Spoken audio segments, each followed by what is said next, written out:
ఇప్పుడున్న social media జనరేషన్లో phone open చేస్తే అంత ఇన్ఫర్మేషన్ ఉంది. ఇంత ఇన్ఫర్మేషన్ ఉన్న పరిష్కారాలు లేవు అన్నట్టు. ఇన్ఫర్మేషన్ ఎదుగుదల అనేది మీకు ఒక స్టేజ్ వైజ్ ఇవ్వాలి పిల్లలకి. ప్రపంచవ్యాప్తంగా ఉన్న జనరేషన్స్ని పాడు చేస్తున్నారు వాళ్ళు. చాలా మందికి ఉన్న సమస్య ఏంటి అంటే ఎలా హ్యాండిల్ చేయాలి రిలేషన్షిప్స్ లైఫ్లో. Relationship is an emotional requirement. Tell me no what is this relationship? మేము వెస్ట్రన్ కంట్రీస్లో వాళ్ళు బతకట్లేదా పెళ్లి చేసుకోకుండా, పిల్లల్ని కనకుండా? ఈరోజు మీకు తెల్లతోలు ఉన్నవాడు యోగా అంటే నచ్చుతోందా? ఈరోజు తెల్లతోలు వాడి మెడిటేషన్ అంటే మీకు నచ్చుతోందా? మీరు మీరు వెంటనే కళ్ళు మూసుకోండి. మీకు అదే నేను కళ్ళు మూసుకుంటే నాకు ఎలా వస్తుంది ఇది? ఇంత డబ్బులు పెట్టి ఈ దర్శనం బుక్ చేసుకొని ఇక్కడ డివోషన్ ఎక్కడుందమ్మా? ఇది మీరు కూడా నాకు ఒక పెద్ద ప్రశ్నే వేశారు నిజంగా చెప్పాలంటే. ఇది తప్పో ఒప్పో మళ్ళీ ప్రేక్షకులు విన్న వాళ్ళు తిరిగి మళ్ళీ మన వరకు రావాలి. అని ఒకటి సాధించండి అమ్మా. ఇప్పుడు నేను అడగబోయే క్వశ్చన్ మీరైతేనే కరెక్ట్గా చెప్పగలరని ఇప్పుడు నేను ఈ క్వశ్చన్ అడుగుతున్నాను. లివ్ ఇన్ రిలేషన్షిప్లో ఉంటున్నారు, వెళ్ళిపోతున్నారు, దీని మీద మీ అభిప్రాయం చెప్పండి అమ్మా. పరిష్కారం కూడా చెప్పండి. Please don't talk. మనకంటూ ఆత్మాభిమానం ఉండక్కర్లేదా తల్లి? Should you not be chosen? Should you not be chosen? మీకు విషయం తెలుసా? అన్నిసార్లు అనుభవించి వదిలేసిన తర్వాత I'm really living a life where I'm enjoying every bit of it. యజ్ఞము వరల్డ్ సిటీలో అసలు ఏంటమ్మా అసలు అది? మీకు వ్యతిరేకతలు ఏం రాలేదా అక్కడ? చాలా వచ్చాయి. వ్యతిరేకత అంత పెద్ద స్వరూపాన్ని దానికి నేను ఇవ్వలే. ఫస్ట్ మీరు మంచి చేయడానికి వచ్చినా వాళ్ళు దాన్ని స్వాగతిస్తారా? అమ్మ స్థానం తీసుకున్నాక పిల్లలు తినను అని మొరాయిస్తారని అన్నం పెట్టడం మానేస్తుందా అమ్మ? మంచితనంతో పాటు నీకు కొంచెం పవర్ కూడా ఉండాలి అనిపించిన సిచ్యువేషన్స్ ఉన్నాయా? I may also get in to political career. చాలా ఇన్స్పైర్ అయిన leader. Hello views, welcome to iDream media. ఈ మధ్యకాలంలో నేను ఒక వీడియో చూశాను. ఆవిడ గురించి నాకు అసలు ఏమీ తెలియదు. ఆ వీడియో చూస్తూ అసలు స్క్రోల్ చేస్తూ ఒక క్షణం ఆగాను అనమాట. ఇంత చక్కగా మాట్లాడుతున్నారు. ఇప్పుడున్న 90% యంగర్ జనరేషన్కి అండ్ 30+ ఉన్న వాళ్ళకు కూడా చాలా సమస్యల గురించి చాలా స్పష్టంగా సమాధానం ఇస్తున్నారు. మేమందరం ఈ సమస్య అసలు దీన్ని ఎట్లా బయటికి రావాలి అనుకుంటే వాటిని దాన్ని అంతా ఆలోచించాల్సిన అవసరం లేదు. ఒక చిన్న మార్పులు చేసుకుంటే జీవితం సెట్ అవుతుంది అన్నట్లు అనిపించింది ఆ చిన్న వీడియోలు 2 చూసినప్పుడు. నేను ఖచ్చితంగా వీరిని ఇంటర్వ్యూ చేయాలి అనుకున్నాను. అలా అనుకొని నేను ఆఫీస్కి వచ్చినప్పుడు నాకు వచ్చిన ఇన్ఫర్మేషన్ ఏంటంటే వారు ఇంటర్వ్యూ ఇస్తున్నారు అని, అది నేను చేయబోతున్నానని. సో ఇవంతా మీకు ఎందుకు చెప్తున్నానంటే మీరు ఎంత నేర్చుకోబోతున్నారో ఈ వీడియోలో నేను కూడా అంతే నేర్చుకోబోతున్నాను వారి మాటలు విని అని ఆశిస్తూ ఇంటర్వ్యూ స్టార్ట్ చేస్తున్నాను. మాధవి లత గారు, ఆంట్రప్రెన్యూర్, విరించి గ్రూప్ MD. నమస్తే అండి. నమస్కారం తల్లి. ఎలా ఉన్నారు? బాగున్నాను. మన ఇంట్రడక్షన్లో నేను నేర్చుకునే ఒక పాయింట్ ఏంటంటే, ప్లీజ్ చెప్పండి. చక్కగా ఆవిడ ఇచ్చిన పాత ఇంటర్వ్యూ చూసి ఎంత సరళంగా ఉంది, ప్రశ్నలకు సమాధానం ఎంత సులువుగా ఇస్తున్నారు, మీరెంత నేర్చుకుంటారో నేను అంతే నేర్చుకుంటానన్న భావం ఉంది చూసారా? అది ముఖ్యం ఫస్ట్ వ్యక్తికి. అది ఉన్నప్పుడు రిసీవింగ్ ఎండ్ బ్రెయిన్లో ప్రతి డోర్ ఓపెన్ అవుతుంది. ఎగ్జాక్ట్లీ అది కావాలి.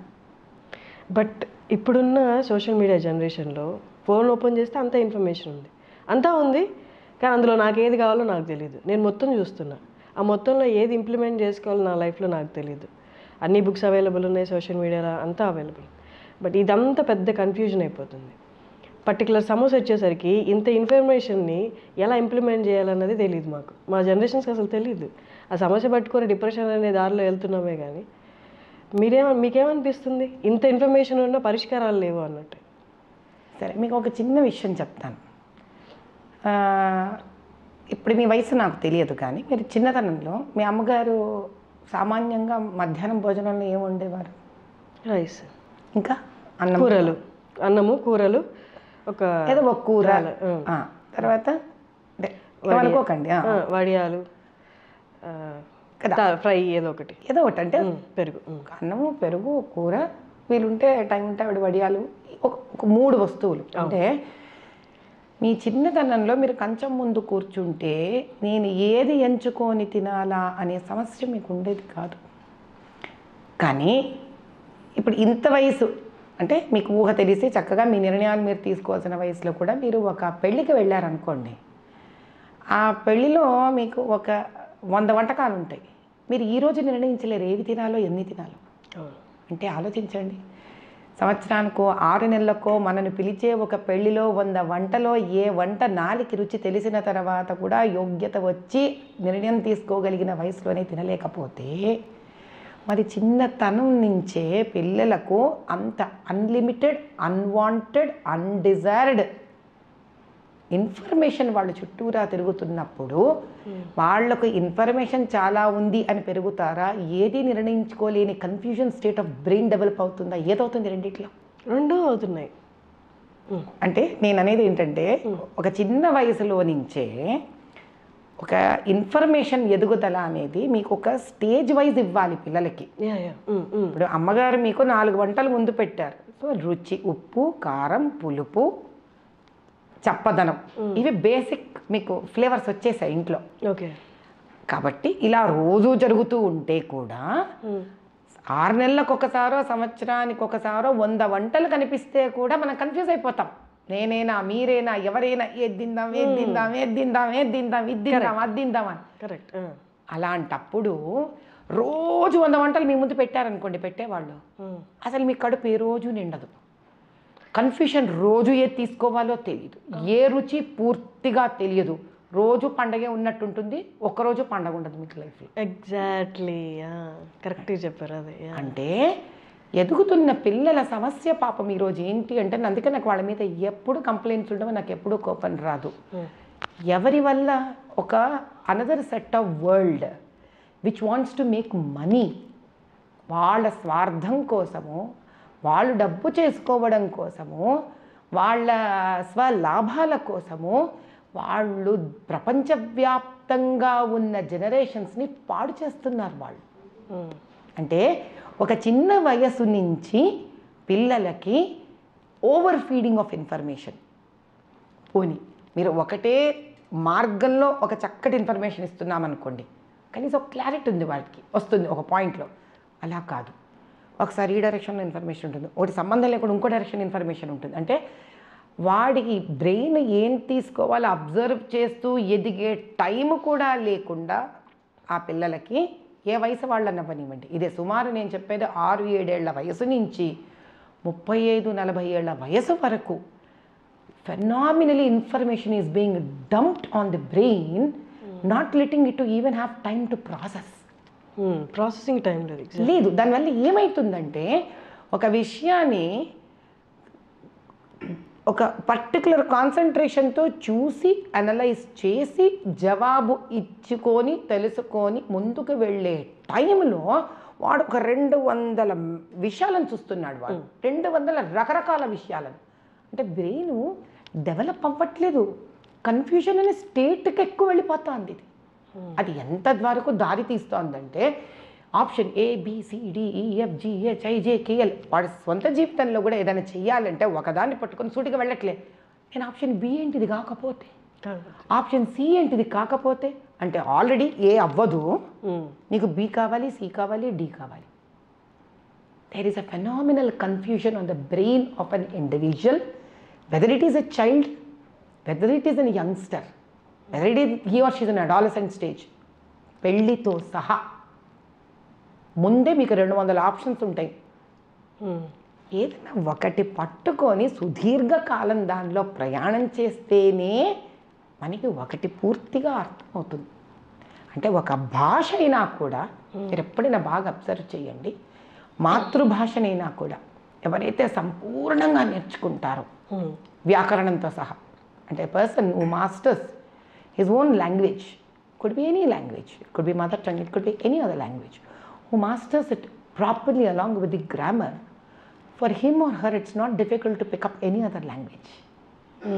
కానీ ఏ ఒకటి కూడా మనం సంపూర్ణంగా నేర్చుకోలేదనుకో తల్లి, ఏది నేర్చుకోవడం ఎలాగో తెలియదు, కాన్ఫిడెంట్గా ప్రజెంట్ చేయడం ఎలాగో తెలియదు. ఇక్కడ మల్టీ టాస్కర్ని నేను, నాకు ఎట్ ఏ టైం 4-5 టాలెంట్లు ఉన్నాయని ఫస్ట్ నుంచే అనిపించుకోవాలని మీరు అన్నట్టు ఒకటి పూర్తిగా నేర్చుకుంటే మిగతావి ఆల్రెడీ వచ్చేస్తాయి అన్నది మర్చిపోయి మీ ఈ generation at the first step నుండే నేను మల్టీ టాస్క్ అని అనిపించుకోవాలన్న ఆతృత ఎక్కువ ఉంది. అంటే వాళ్ళ గురించి ఆశించే వాళ్ళు కూడా అలా ఆశిస్తున్నారు కదమ్మా.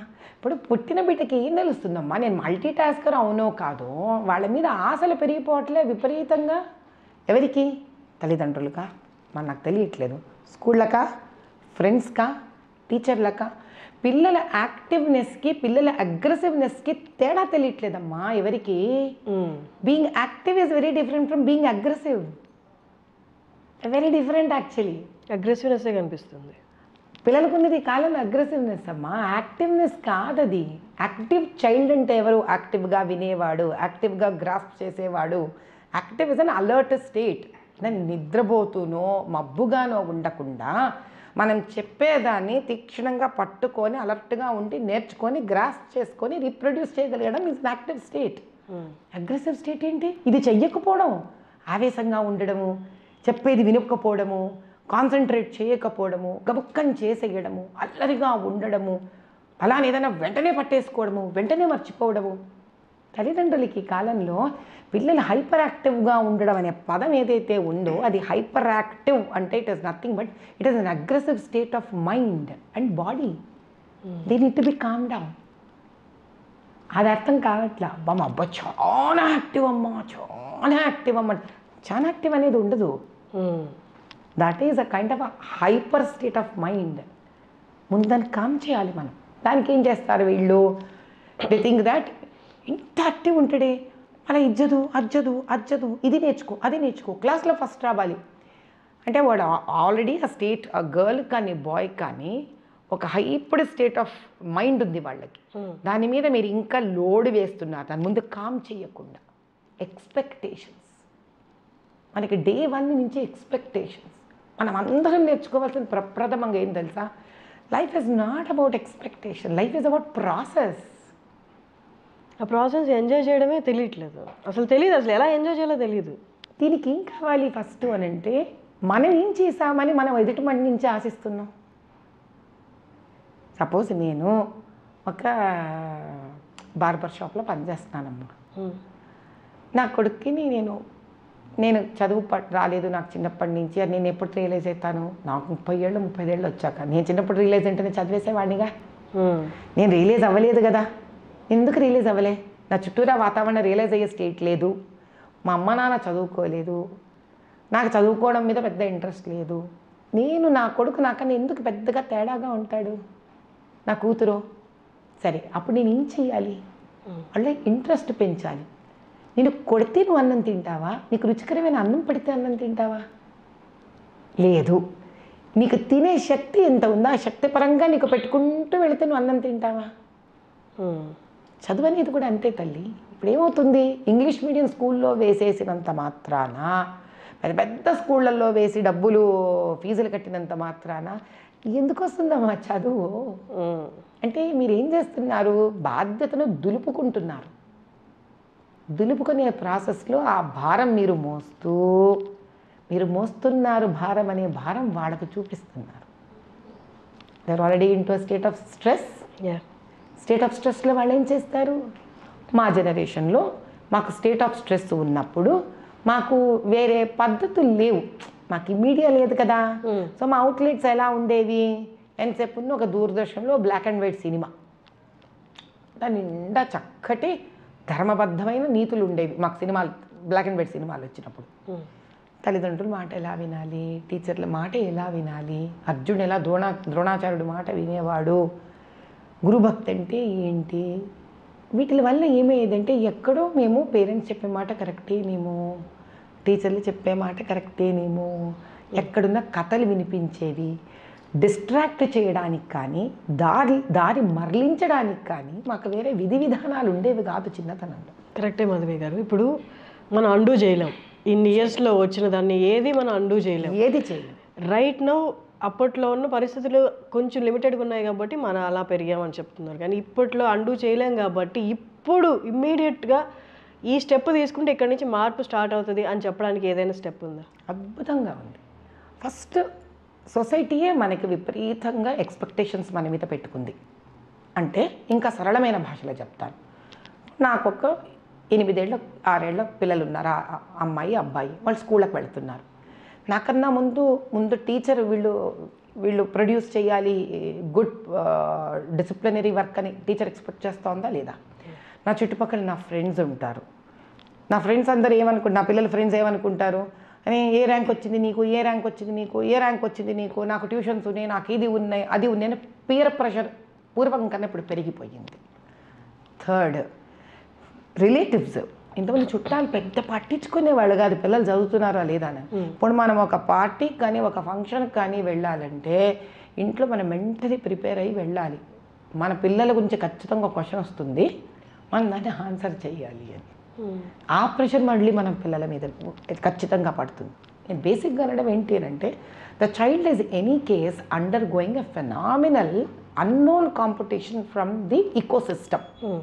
పేరెంట్స్ కామ్ డౌన్ అయిపోవాలంటాను నేను. వద్దు competition, should not stress more a child. దీని అర్థం ఏంటి, చదివించద్దా అనను. దేవుడి దేవల్ల మా 2 పిల్లలే IITians. చదువుకోకూడదని నేను చెప్పట్లేదు. ఇక్కడ ఏదైనా ఒక రాయిని మొయ్యడానికి ఎత్తుకుంటూనే బండరాళ్ళు మోసేయలేరు ఎవ్వరు కూడా. You should start. మన జిమ్ అయినా అంతే కదమ్మా, ముందు 1/2 kg డంబుల్తో స్టార్ట్ చేస్తాం. You may go to even 16 kg dumbbell, ఎన్నో కొడతాం మనం. కానీ డే 1 ఎత్తేసి కొట్టేసేయలేంగా. ఇది ఎవరికి అర్థం కావాలి? మన శరీరం మనకు అర్థం అవుతుంది, మన పిల్లలు ఎవరికి అర్థం కావాలి? మాకే కదా అర్థం కావాలి. ఫస్ట్ ఇది కావాలి. This kind of an understanding is very very very important for parents. ఇప్పుడు అదేమంటారు, కంచె చేను వేస్తే నువ్వు కంచె వేసావు, ఆ కంచె వచ్చే చేనుని వేసేస్తుంది. మరి ఎవరికి చెప్పాలి? చేను తల్లిదండ్రులు కంచె లాంటి వాళ్ళు. అలా ఏం చేస్తారు, no we are not interested to put our children into schools, there is lot of stress, IITలు, ఆ ఇంజనీరింగ్లు, ఆ మెడిసిన్స్ వద్దబ్బా అంటారు. మరి చదివే వయసులో పిల్లలు చదవని కూడా చదవకపోతే మరి ఏం చెయ్యాలి? బేసిక్గా what is very important is we have to be very closely attached to the child to help them to outburst their emotions. ఇది వరకు ఇమోషన్స్ చాలా పెద్ద వయసు వస్తే కానీ ఉండేవి కాదు. సరళంగా అలా సున్నితంగా ఉంటే ఎప్పుడో పెద్ద కోపమో ఏడుపులో. అలా కాదు, పిల్లలకి అసలు ఎంత ఇప్పుడు ఆత్మాభిమానం ఉంది తెలుసా తల్లి. ఒక 4-5 ఏళ్ల పిల్లవాడిని నువ్వు ఇది వరకు జోకులు వేసేసేవాళ్ళు, ఇంట్లో మేనమామలు వాళ్ళు వీళ్ళు దులుపుకొని పోయేవాళ్ళం అందరం. ఇప్పుడు అలా కాదు. మీరు 4 year oldని ఒక జోకేసి చూడండి, వాడు కళ్ళు స్టేర్ చేస్తాడు. అంటే వాడికి ఎంత సెల్ఫ్ రెస్పెక్ట్. అది రెస్పెక్ట్ ఇవ్వాలి మనం, రెచ్చగొట్టకూడదు దాన్ని. కంపారిజన్స్ మానేసేయాలి. ఇదివరకు ఇళ్లలో పిల్లలందరూ ఒక్కలాగే పెరిగిపోయేవాళ్ళు, ఇప్పుడు అలా లేదు. ఫస్ట్ చైల్డ్ ఒకలాగా పెరుగుతున్నారు, సెకండ్ చైల్డ్ చాలా గారాబంగా పెరుగుతున్నారు. వీళ్ళిద్దరి మధ్యలో డిఫరెన్సెస్ పెరిగిపోతున్నాయి. మనకు తెలియకుండానే మనమే ఒక వర్ల్పూల్ క్రియేట్ చేసేస్తున్నాం. దీనికి ఏం చేస్తాం మనం? మొబైల్ ఫోన్స్ దీనికి తోడు ఒక పిశాచం అంట కడతాం వాళ్ళకి. ఎందుకని? At some point of time, ఇది నేను చాలాసార్లు రిపీట్ చేశాను, we hour cells want our own space. మనకు స్పేస్ కావడానికి కోసం ఏం చేస్తాం? వాళ్ళు ఇంకో స్పేస్కి పంపిస్తున్నాం. It is conscious effort of a parent అమ్మా. ఎవరిని బ్లేమ్ చెయ్యను నేను, తప్పదు. అందుకే మీరు మెంటలీ ఫిజికలీ ఓపిక ఉన్నప్పుడే పేరెంట్ అవ్వండి. ఏం తొందర లేదు. మీరు పెళ్ళి తొందరగా కావాలంటే చేసుకోండి, చిలక గోరింకలుగా జమ్మని లైఫ్ బతికేసేయండి. కానీ తల్లి అవ్వాలంటే, ఎస్పెషలీ మదర్ మా, which is very very very important. ఇవ్వగలిగిందంతా ఆవిడే, లాక్కోగలిగిందంతా ఆవిడే. పిల్లల వయసు వదిలేద్దాం. ఇప్పుడు మేజర్గా చాలామందికి ఉన్న సమస్య ఏంటి అంటే, ఎలా హ్యాండిల్ చేయాలి రిలేషన్షిప్స్ లైఫ్లో. ఏ ఒక్కరికి ఇప్పుడు నాకు తెలిసి ఉన్న జనరేషన్లో ఒక రిలేషన్షిప్పే స్టార్ట్ చేసి ఒక రిలేషన్షిప్తోనే ఎండ్ అయిపోయి వాళ్ళే ఫర్ ఎవర్గా ఉన్న సిచ్యువేషన్స్ లేవు. అండ్ ఇంకొకటి ఏంటంటే, వాళ్ళల్లో ఈ స్ట్రెస్ బిల్డ్ అయిపోయి ఇంకా నాకు పెళ్ళొద్దు. వెస్ట్రన్ కంట్రీస్లో వాళ్ళు బతకట్లేదా పెళ్లి చేసుకోకుండా, పిల్లల్ని కనకుండా? ఉంటాం మనం కూడా అలాగే. అబ్బాయికే అమ్మాయి అవసరం, అమ్మాయికి అబ్బాయిలు అవసరం లేదు. మీరు దీన్ని ఎలా చూస్తారు? చక్కటి క్వశ్చన్స్ వేశారు అసలు మీరు. I come back to again the same statement. నిండుగా ఉన్న కుండలో మీరు కొత్త నీళ్లు వేయగలరా? Relationship is an emotional requirement. Relationship is an emotional requirement. అంటే నిలకడగా ఉన్న ఒక ప్రేమ అభిమానాలతో చక్కగా ఆత్మీయతతో నిలకడగా ఉన్న ఒక కుటుంబంలో ఎప్పుడు ఒక టెంపరీ రిలేషన్షిప్కి మైండ్ పరిగెత్తదమ్మా. నాకు ఒక జీవితానుభవం చెప్తాను. నేను రామకృష్ణ మఠంలో ఒకసారి ఇట్లనే ఐ వాజ్ టేకింగ్ అది పర్సనాలిటీ డెవలప్మెంట్ అంటే ఏమన్నానండి. 9వ క్లాస్ ఆడపిల్లలందరూ కూర్చొని ఉన్నారు. ఏమనిపించిందో అందులో ఒక అమ్మాయి ఇంటికి వెళ్ళాక యూజువలీ నా ఫోన్ నెంబర్స్ ఇచ్చేస్తాను పిల్లలకి, నాకేం తేడాపడదు. వాళ్ళకి అప్పటి వరకు ఇస్తాను. పాపం ఆడపిల్లలు ఇంటికి వెళ్ళిపోయి కొంతమంది నాకు బెడ్రూమ్లోకి వెళ్ళి ఫోన్ లాక్ తెచ్చేసుకొని వచ్చి ఫోన్ చేస్తుంటారు నాకు. అమ్మాయి ఇలా ఫోన్ చేసింది నాకు. ఫోన్ చేసి మా ఇంట్లో అంతా చాలా డిస్టర్బెన్సెస్ ఎక్కువైపోయినాయి అమ్మా, మా అన్న ఏమో ఏదో రిలేషన్షిప్లో ఉన్నాడంట, వాడెంత బోడిగాడు, వాడు ఇంటర్మీడియట్ సెకండ్ ఇయర్ ఇప్పుడు, వాడు ఇంటర్మీడియట్ ఫస్ట్ ఇయర్ నుంచి వాడో రిలేషన్షిప్, వాడికి వాడో కళ్ళు కూడా తెరవలేదు ఇంకా సరిగ్గా. ఆ పిల్లేమో నేను ఎవరో పాపం క్లాస్మేట్ బుక్ తీసుకుందో ఇచ్చిందో ఏమో దీని పరిస్థితి, వాడు మగ పిల్లవాడు. ఇప్పుడు ఇంకా పేరెంట్స్ ఎలాంటి స్టేట్లో అయిపోయినారంటే, వాడేమో ఆజాన్ భాల్లో 6 అడుగులు ఉన్నాడు వాడు అప్పటికే కొడుకు. సో వాడిని ఎక్కువ తిట్టి కొట్టి చేయలేరు, ఎందుకంటే అది మీకు సైకలాజికల్ బ్యారియర్ ఉంటుంది. ఇంత ఉంటే పిల్లల్ని ప్యాటర్న్ కొట్టేస్తా కానీ పోయి వాడిని తెచ్చుకొని కొట్టని చూద్దాం, మీకు చేతైతే కొట్టరు. ఇదేమో ఆడకూతురు, దీన్నేమో తిట్టి దీన్ని రూమ్లో పెట్టేసి లాక్ చేసి, ఎందుకంటే వాళ్ళకి పానిక్ ఫియర్ పెరిగిపోయింది వాళ్ళకి. వాడేమో ఏదో ఐఐటి ప్రిపేర్ అవ్వాలి అంట, వాడేమో మానేశాడంట, ఇక నేను ప్రిపేర్ అవ్వని అన్నాడంట.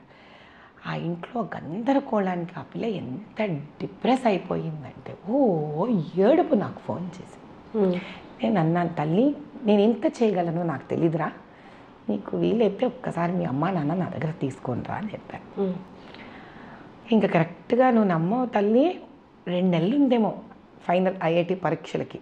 This is I'm talking 2023 exams నాన్న, ఓకేనా?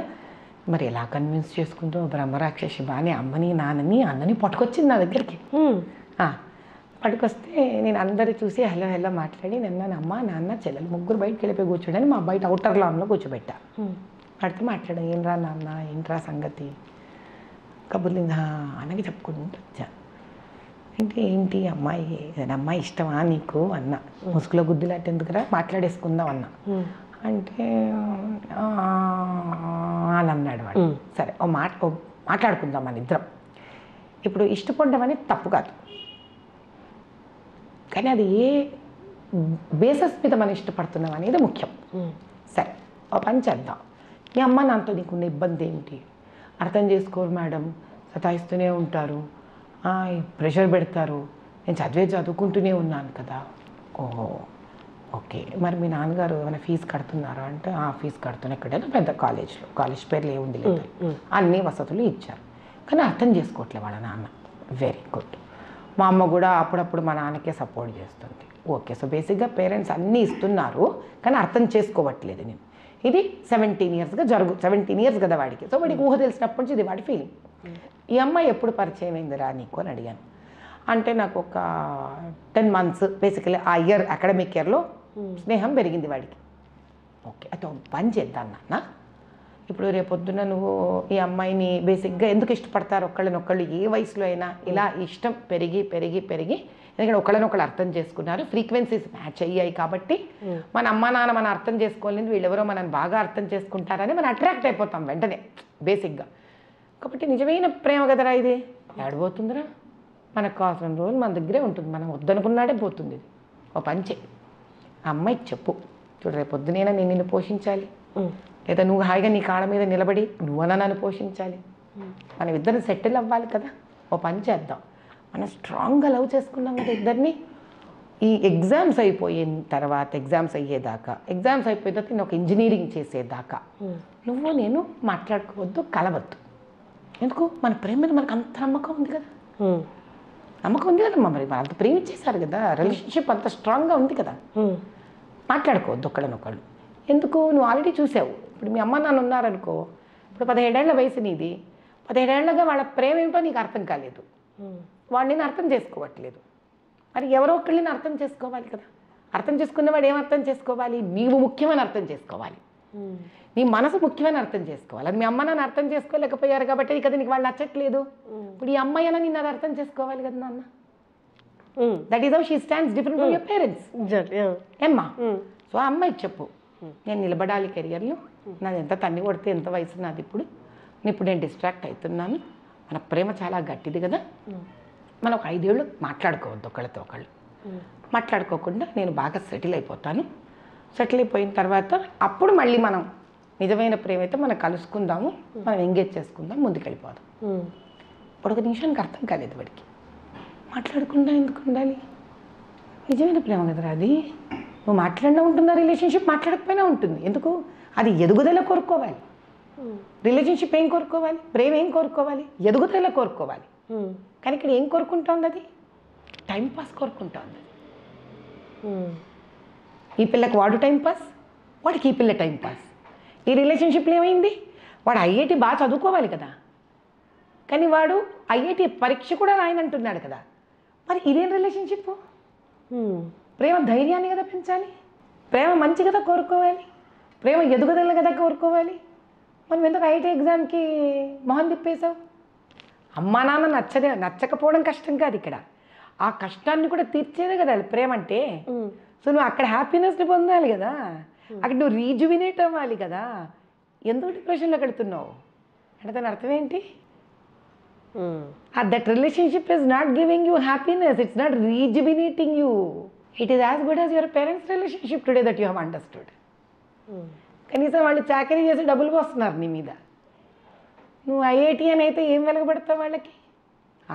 వాళ్ళకు ఫాల్స్ ప్రెస్టీజ్ ఉండొచ్చు, నా కొడుకు ఐఐటి. కానీ ఐఐటి నీకు ఒకవేళ వస్తే వాళ్ళకే అన్నం పెట్టావు కదా. 5 ఏళ్ళు మళ్ళీ వాళ్ళు ఖర్చు పెట్టాలా నీకు 4 ఏళ్ళు ఇంజనీరింగ్కి? అంటే వాళ్ళు ఏం కోరుకుంటారు? మొరటుగా కోరుకున్నారు నీ కోసం, సున్నితంగా కోరుకోలేకపోయారు, గుడ్డిగా కోరుకోలేకపోయారు. నువ్వు ఏదైతే గుడ్డి అనుకుంటున్నావో ఆ రిలేషన్షిప్ నిన్ను రీజువినేట్ చేయలేదు, ఐఐటి వైపు నిన్ను తీసుకెళ్ళలేదు, మోటివేట్ చేయలేకపోతుంది. Tell me no what is this relationship I asked. నాకు తెలీదు, నువ్వు నాకు ఎక్స్ప్లెయిన్ చేయన్నాను. గర్ల్ ఫ్రెండ్ ఉండడం లేదా బాయ్ ఫ్రెండ్ ఉండడం అనేది పొసెషన్లో అయిపోయింది. ఇప్పుడు క్లాస్లో అందరికన్నా అందమైన అమ్మాయి ఉందా, ఆ అమ్మాయి నేను రిలేషన్లో ఉన్నాను అంటే మిగతా అందరూ నేను ఓడిచ్చేసినట్టే. This is my profession, already నేను గెయిన్ అయిపోయాను. ఇప్పుడు దీన్ని కాపాడుకోవడానికి నువ్వు 24 గంటలు కాల్స్ చేయాలి, అమ్మాయి ఎటుపోతుందో గమనించాలి. అమ్మాయి మీద నమ్మకం లేదు, ఎందుకంటే అంతమంది వెనకబడుతున్నారు, నాకే పడింది అంటే ప్రస్తుతానికి అసలు ప్రాక్టికలీ వీడి మీద నమ్మకం లేదు. నాకెందుకు పడింది అంటే నేను ప్రతి క్షణం అమ్మాయిని కాపాడుకోవాలి, ఎటు పోనీయకుండా చూసుకోవాలి. ఇక్కడే సరిపోతుంది అంటే ఇదే ఫ్రస్ట్రేట్ బిల్డ్ అయ్యి ఇంకా నాకు కావాలి, నాకు ఒక క్లాస్ రికగ్నిషన్ కావాలి అంటే అసలు రికగ్నిషన్ అనేది కావాలి అని ఇండక్షన్ ఎక్కడ జరుగుతుందనే చూడాలి. ఇదే పిల్లవాడిని కాసేపు నేను బయట కూర్చోపెట్టి వాళ్ళ పేరెంట్స్ని పిలిచి నేను ఒకటే మాట చెప్పాను, ఫస్ట్ వాడితో ప్రేమగా మాట్లాడండి. వాడికి ఆల్రెడీ ఐఐటి ప్రెషర్ ఉంది అక్కడ, వాడి కోసం వాడు చేయాలనేది నేర్చుకోవాలి, కానీ మీకోసమో మీ సంతృప్తి కోసమో వాడు చేయాలనుకోకూడదు. You will not believe the whole session went on from me for 2 hours. ఓకేనా? That fellow got IIT seat. 2 months ముందు? 2 months కూడా కాదు, if I'm not wrong, it was 25 days before they came to me. ఖరగ్పూర్లో చేస్తున్నాడు వాడు ఇప్పుడు IIT. దీన్ని బట్టి ఏం అర్థం అవుతుంది మనం ఆలోచిద్దాం. నేను ఆ పిల్లని అనలేదే, నేను వదిలేయమని చెప్పలేదే, నేను ఒకటే అన్నాను. అంటే ఏమిటి అని అంటే, నీకు ఒక రికగ్నిషన్ కావాలి అని ఎప్పుడైతే మన పిల్లల మీద ఫోర్స్ చేస్తున్నామో వాడు ఆ రికగ్నిషన్ చదువు రూపేణ సోషల్ స్టేటస్ పెంచుకోవడానికి అనేది అర్థం చేసుకోకుండా రికగ్నిషన్ అనేదాన్ని, రివార్డ్ అనేదాన్ని మాత్రమే పట్టుకొని సోషల్ మీడియాలో నీకు ఒక గర్ల్ ఫ్రెండ్ ఉన్నా నువ్వు రికగ్నైజ్ అవుతావు, నువ్వు డ్రగ్స్ తీసుకుంటే రికగ్నైజ్ అవుతావు, హీరో అయిపోతున్నావు, నువ్వు ఎంత స్మార్ట్గా నీ ఆధార్ కార్డుని నువ్వు మార్చుకొని ఒక పబ్కి వెళ్ళిపోతే నువ్వు రికగ్నైజ్ అవుతావు, నువ్వు ఎంతమందికి డబ్బులు కట్టి నువ్వు ఒక పార్టీ ఫ్లోట్ చేయగలిగితే రికగ్నైజ్ అవుతావు, నీ షర్ట్ మీదనో దేని మీదో బ్రాండ్ కనిపిస్తే నువ్వు రికగ్నైజ్ అవుతావు. ఇలాంటి రికగ్నిషన్ ఎన్ని నానా రకాలుగా ఉందో డిజిటల్ నీకు మీడియా నేర్పిస్తాను. ఏమవుతుంది?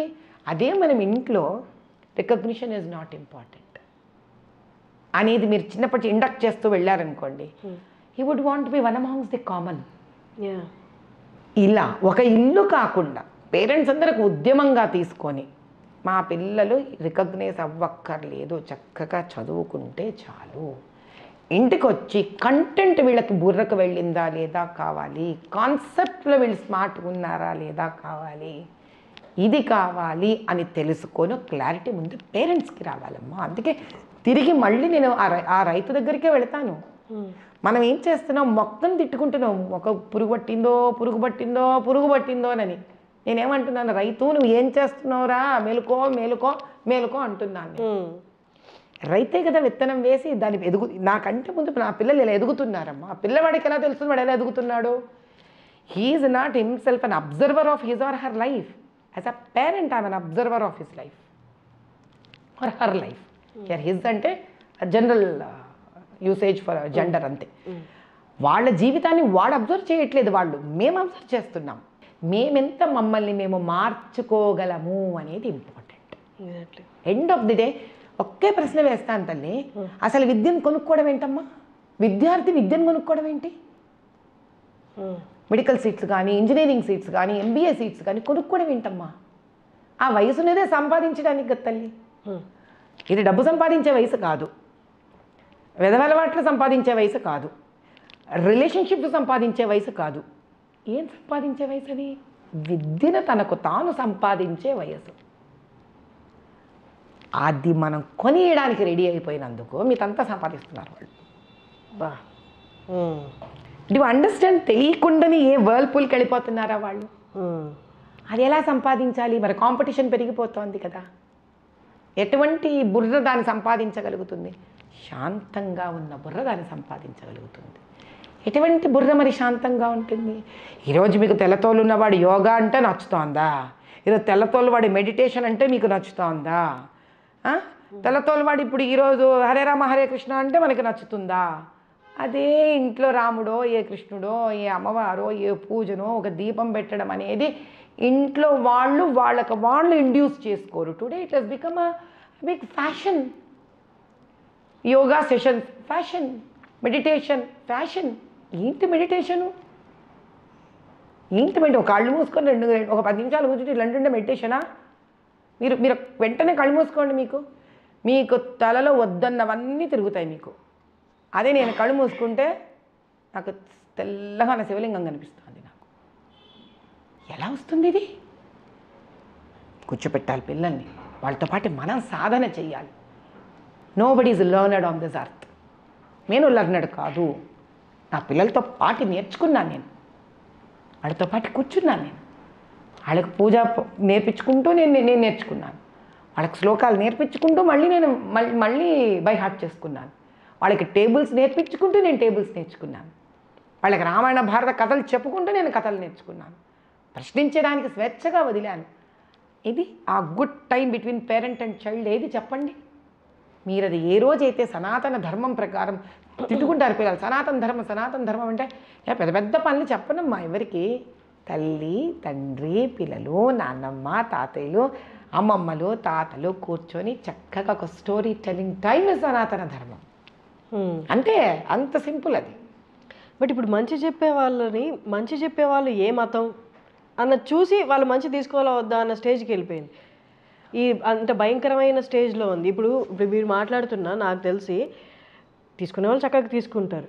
ఫస్ట్ ఆవిడ కట్టుబొట్టు, ఆవిడ ఆ మతం కదా, నేను ఈ మతానికి సంబంధించిన నేను ఈ మంచి తీసుకోను, నా బుక్స్ వేరే కానీ ఏ మతం చెప్తున్నదైనా ఒకటే కదా. అంటే దీనికి ఒక ప్రత్యేకత ఉంది తల్లి. అన్ని మతాలు ఒకటి చెప్పట్లేదు. ఓ వాళ్ళు నేను ఖురాన్ చూశాను, ఓ వాళ్ళు బైబిల్ చూశాను. స్త్రీని ఉన్నతోన్నతమైన స్థానంలో కూర్చోబెట్టింది కేవలం హైందవత్వం ఒకటి. ఒక చిన్న విషయం చెప్తాను. మీరు రాధాకృష్ణుల బొమ్మ చూశారు, ఎక్కడైనా మీరు రాధకి ముసుగు చూసారా? లేదు. పార్వతీ పరమేశ్వర్ల బొమ్మ చూశారు, ఎక్కడైనా పార్వతీదేవికి ముసుగు చూసారా మీరు? అసలు మనకి గూంగట్ ఎక్కడుందమ్మా? ఘోష ఎక్కడుంది మనకి? ఎప్పుడు స్త్రీని మనం దాచలేదు. ఓకే. పరపాలనలో ఆవిడని కాపాడుకోవడానికి మనకు పట్టిన దౌర్భాగ్యం అది. అందుకే నార్త్ ఇండియాలో పాపం కాపాడుకోలేక మీకు అది మీకు పరదా సిస్టమ్ అటు వచ్చింది. మీకు సౌత్ ఇండియాలో పరదా సిస్టమే లేదు అట్లాంటి. No, we don't have. మనది చాలా ఉన్నతమైన స్థానం. మనది రిలీజియన్ కాదు తల్లి, మనది జీవన విధానం. ఎందుకు మీకు ఒక ప్రశ్న వేస్తా. మనకి రామరాజ్యం, రాముడు దేవుడు మనకి. ఎందుకు ఆయన దేవుడు? తల్లిదండ్రుల మాట విన్నాడు కాబట్టి, అహింసని పాటించాడు కాబట్టి, స్నేహితుడికి అండగా నిలబడ్డాడు కాబట్టి, ధర్మపాలన చేశాడు కాబట్టి ఆయన రాజు మనకి. అధర్మంగా ఎవడి తలని నరకడం గురించి మాట్లాడాడు ఆయన కాబట్టి. కృష్ణుడు ఎందుకు? ఎవరైతే నిజం మాట్లాడారో, ఎవరైతే పాండవులయ్యారో వాళ్ళతో నిలబడ్డాడు కాబట్టి. శత్రువు అధర్మపాలుడైన ధర్మరాజు మన దుర్యోధనుడు తాను ముందు వచ్చినా అడిగిన వెంటనే తాను అడిగింది తనకి ఇచ్చేశాడు కాబట్టి. సత్యం కోసం, ధర్మం కోసం ఆఖరి వరకు నిలబడ్డాడు కాబట్టి. మళ్ళీ ఆయన రాజే, ఆయన ధర్మపాలనే చేశాడు. ఆయన ధర్మరాజు నిజమే మాట్లాడాడు, నిజం కోసం ఎంత దూరమైనా వెళ్ళాడు. అంటే ఒక సాటిస్ఫాక్షన్, 5 ఊళ్ళు ఇచ్చినా చాలన్నాడు. అంటే హైందవత్వం మనకు నేర్పించేది ఏంటి అని అంటే, ఎంతసేపు ఎవరిని దూషించదు హైందవత్వం. ఈ మతం తప్పు, ఆ మతం తప్పు, ఆ మతం తప్పు, ఈ మతం తప్పు, ఈ మతం వాడు కనిపిస్తే ఇది నువ్వు చంపితేనే నీకు పుణ్యస్థానాలు దక్కుతాయి. నేనెక్కడ వినలేదే. మరి నేనైతే హైందవత్వం మీరు విన్నారా ఈ రోజన్నా? కానీ బలులు అవి చేస్తారు కదమ్మా. ఆ స్టోరీ వేరు తల్లి. ఇప్పుడు అది ఎలా ఉంటుంది అని అంటే, ఇప్పుడు ఒక వెజిటేరియన్ని నాన్ వెజిటేరియన్ని పట్టుకున్నావు అనుకో, ఇప్పుడు నాన్ వెజిటేరియన్ తినేవాడు బలి చేస్తున్నాడు, వాడు బాధపడతాడు. ఇప్పుడు భక్త అంటే నేను అది ఆహారం గురించి మాట్లాడట్లేదు. మెయిన్ ఏంటి అంటే, బలిచ్చేది నేను చేసిన పాపాలకి ఇంకొక ప్రాణాన్ని బలిస్తే నా పాపాలు పోతాయి. వాళ్ళకున్న ఇగ్నరెన్స్ తల్లి, అది వాళ్ళ ఇగ్నరెన్స్. అదే కదా వాళ్ళ కొండ జాతి, వాళ్ళ జీవన విధానం అదమ్మా. ఒక్కరి జీవన విధానం అది. ఆ జీవన విధానానికి అదే నువ్వు ఆ కొండ జాతి వాళ్ళని తీసుకొచ్చి నువ్వు అద్భుతంగా నువ్వు చదువు ఇవన్నీ నేర్పించి, నువ్వు హైందవ ధర్మం ఏదో నేర్పించి వాళ్ళకి వేదోక్తంగా వాళ్ళకి తర్వాత మనము చాలా శాంతి రూపేణ చాలా పాటించేసాం. మనం ఏవి బలులు ఇవ్వకూడదు, జీవహింస చెయ్యకూడదు. అది ఇండ్యూస్ చేసిన తర్వాత he will not go back there. It is about how much he's exposed to the softer side and the non violent side of Hinduism. అంతే కదా. ఇప్పుడు ఎవరికి ఎంత, ఇప్పుడు మనం ఉంటాం తల్లి సింపుల్గా. ఇప్పుడు ఆ రోడ్డు మీద జిలేబీలు అమ్ముతుంటాడు, దాని మీద ఈగలు ముసురుతాయి, నువ్వు కొనుక్కొని తినగలవా? ఇలా చిన్న బీద పిల్లాడు ఉన్నాడు అనుకో, నువ్వు 10 రూపాయలు పరిగెత్తుకెళ్ళి అక్కడ కొనుక్కొని తింటాడు. దాన్ని మనం వేలెత్తి చూపించలేము దాన్ని మనం వాళ్ళకి అంటే ఇప్పుడు ఇంత పెద్ద ప్రపంచంలో మనం హైందవత్వంలో దాన్ని సంపూర్ణంగా నేర్చుకున్నవాడు ఎదిగిపోయి ఉంటాడు. కానీ ఒక మోస్తరు ఆలోచన విధానంలో వాడి మాట తీరు నెమ్మదిగా ఉంటుంది. అదే పాపం బస్తీలలో అక్కడ ఉన్నవాడు, వాడికి ప్రేమ చాలా ఉంటుంది కానీ వాడి మాట మొరటుగా ఉండదు. ఇది అంతే. కాలరూపేణ మనం వాళ్ళని శాంతి రూపేణ ఇటుపక్కన హైందవత్వానికి ఉన్న ధర్మ వైపు కానీ, దానికి ఉన్న శాంతి రూపం వైపు కానీ, అహింస రూపం వైపు కానీ వాళ్ళని కన్నా మలచగలిగితే వాళ్ళు శాంతపడిపోతారు. That is totally different. అంటే అది కాదు నేను అంటున్నది. నేను చెప్పేది ఏంటి అని అంటే, హైందవ ధర్మంలో గొప్పతనం ఏంటంటే, తల్లిదండ్రులు మనల్ని పెంచుతారు, మనం వాళ్ళని చూసుకుంటాం. స్త్రీని మనం గౌరవించాలి, అటువంటి స్త్రీ మన ఆలనా పాలన చూసుకుంటుంది. మనకు గురువు విద్య నేర్పిస్తారు, అటువంటి గురువుకు మన గురుదక్షిణ రూపంలో జీవితంలో మనం రిటర్న్ వాళ్ళకంటూ ఒక సేవ రూపంలో ఏదో రూపంలో చెయ్యాలి. దేశం మనని ఉద్ధరిస్తుంది, మనం దేశానికి తిరిగి ఏమి ఇవ్వాలి. ఇలాంటిది there is a very balanced give and take story ఇక్కడ. ఇది ఎందుకు డిస్టర్బ్ అయ్యింది అని అంటే, ఇంత సుభిక్షంగా స్టేబుల్ స్టోరీ ఉన్న భారతదేశాన్ని, బంగారు భారతదేశం, అదే కదా పాప నరేంద్ర మోదీ గారు తప్పన పడిపోతున్నారు మళ్ళీ తీసుకొని రావాలి అని. ఆయన కష్టపడేదంతా ఇదే. మనం ఏదో ఆయన హైందవత్వమో ఇవన్నీ వేరే వేరే ట్యాగ్స్ ఇవ్వడం, it is not a right thing. ఆయన అనేది ఒకటే, హైందవత్వంలో you give you take, you take you give అనేది చాలా నీట్గా ఉంది సిస్టమ్. అది ఎప్పుడైతే మనం అవలంబిస్తామో తిరిగి you all become normal and we calm down by our life standards. Calm down అన్నారు కాబట్టి నాకు ఇక్కడ ఒక క్వశ్చన్ అమ్మ. పూర్వం నుంచి భక్తి డివోషన్ అనేది మెడిటేషన్ రూపంలో, నిన్ను నువ్వు మార్చుకునే రూపంలో, నువ్వు ఎంత కఠినంగా తపస్సు చేసి ఎంత నువ్వు క్లీన్గా ఉంటావు అన్నది. కానీ రాను రాను ఏమైపోయిందంటే, ఇంత డబ్బులు పెట్టి ఈ దర్శనం బుక్ చేసుకొని ఆ గుడికి వెళ్ళి వచ్చామా, అది కూడా తోపుల ఆట. అక్కడ కూడా వాడిని గుద్దుకోవడం, వీడిని గుద్దుకోవడం, నేను నాకు ముందుకు వెళ్ళాలి అని. ఇక్కడ డివోషన్ ఎక్కడుందమ్మా? మిమ్మల్ని దీనికి ఒక ఆన్సర్ ఇస్తాను మీకు. ఇప్పుడు శ్యామశాస్త్రి గారు ఉన్నారు, త్యాగరాయ స్వామి ఉన్నారు, వీళ్ళందరూ వాగ్గేయకారకులు. అంటే అప్పటికప్పుడు చక్కని పాటలు రాసేసేవారు. త్యాగరాయ స్వామి రామచంద్రుడు ఆయన ఇంట్లోనే కనిపించేశాడమ్మా ఆయనకి. ఫస్ట్ ఆఫ్ ఆల్ అంటే క్షేత్రాలకు తిరగద్దు అనట్లేదు నేను. అంటే మన సంవత్సరం అంతా ఏదో చేసేసి, మన సంవత్సరానికి ఒకసారి 6 నెలలకు ఒకసారి ఒక క్షేత్రానికి వెళ్ళి అక్కడ దర్శించేసుకుంటే మన పాపాలు వెళ్ళిపోతాయేమో అనే ఒక ఈ ట్రాన్సాక్షన్ యాటిట్యూడ్ వచ్చింది చూడండి. అది ఎక్కడ మొదలైంది అయి ఉంటుంది అంటారు? ఎక్కడ మొదలయ్యి ఉంటుంది, ఇది మీరు కూడా నాకు ఒక పెద్ద ప్రశ్నే వేశారు నిజంగా చెప్పాలంటే. నా ఉద్దేశం ఏమిటి అని అంటే, ఇది తప్పో ఒప్పో మళ్ళీ ప్రేక్షకులు విన్న వాళ్ళు తిరిగి మళ్ళీ మన వరకు రావాలి. మనిషికి కాలం అనేది వాళ్ళ దగ్గర తగ్గిపోయేసరికి, కాలం తగ్గిపోవడం అంటే ఏంటి, ఇప్పుడు మన కోరికలు పెరిగాయి, మన అవసరాలు పెరిగిపోయాయి. గౌతమ్ బుద్ధ గారు అన్నట్టు Dzire is the root cause of pain అని. ఇప్పుడు ఇదివరకు ఏముండేదమ్మా, శుభ్రంగా నిదానంగా 6 ఏళ్ల వరకు పిల్లల్ని స్కూల్లో వేసేవాళ్ళు కాదు, కూర్చొని ఇంట్లో పెద్ద బాల శిక్షణ నేర్పించేవాడు. సో పొద్దున్నే లేచి పూజా పునస్కారం చేసుకొని నిదానంగా దీపం పెట్టుకొని కాస్త వంట చేసుకొని అలా భర్త తిని ఆయన పాటికి ఆయన వెళ్ళిపోతే కాస్త పిల్లలకు పెట్టుకొని the day and the schedule use to be a very relaxed schedule. అటు భర్తకు కానీ భార్యకు కానీ వీళ్ళు కూడా వెళ్ళేవాళ్ళు, సహాయ సహకారాలు అందించేవాళ్ళు వాళ్ళ ఆక్యుపేషనల్ లైఫ్స్లో. ఇప్పుడు ఏమవుతుంది, మీకు రాత్రి వంట ఫ్రిడ్జ్లో పెట్టుకొని పొద్దున తినే పరిస్థితి ఉందా లేదా చెప్పండి? 100% ఉంది. ఏ దేవుడికి టైం ఎక్కడుంది తల్లి? ఇప్పుడు మరి దేవుడిని కూడా మీరు పైలప్ చేస్తున్నారా లేదా? చేసి ఏం చేస్తున్నారు, బాబు నేను ఒక్కసారి సెలవు పెట్టుకుంటాను, తిరుపతికి వస్తున్నాను, ఏం చేస్తావో చేయ, మొత్తం క్లియర్ ఆఫర్ ఇస్తున్నాను. మనం దేవుడికి ఆఫర్ త్రో చేస్తున్నాం. అదే నేను అంటున్నాను, expectations from life. What do you have to expect from life? You have to expect from life knowledge.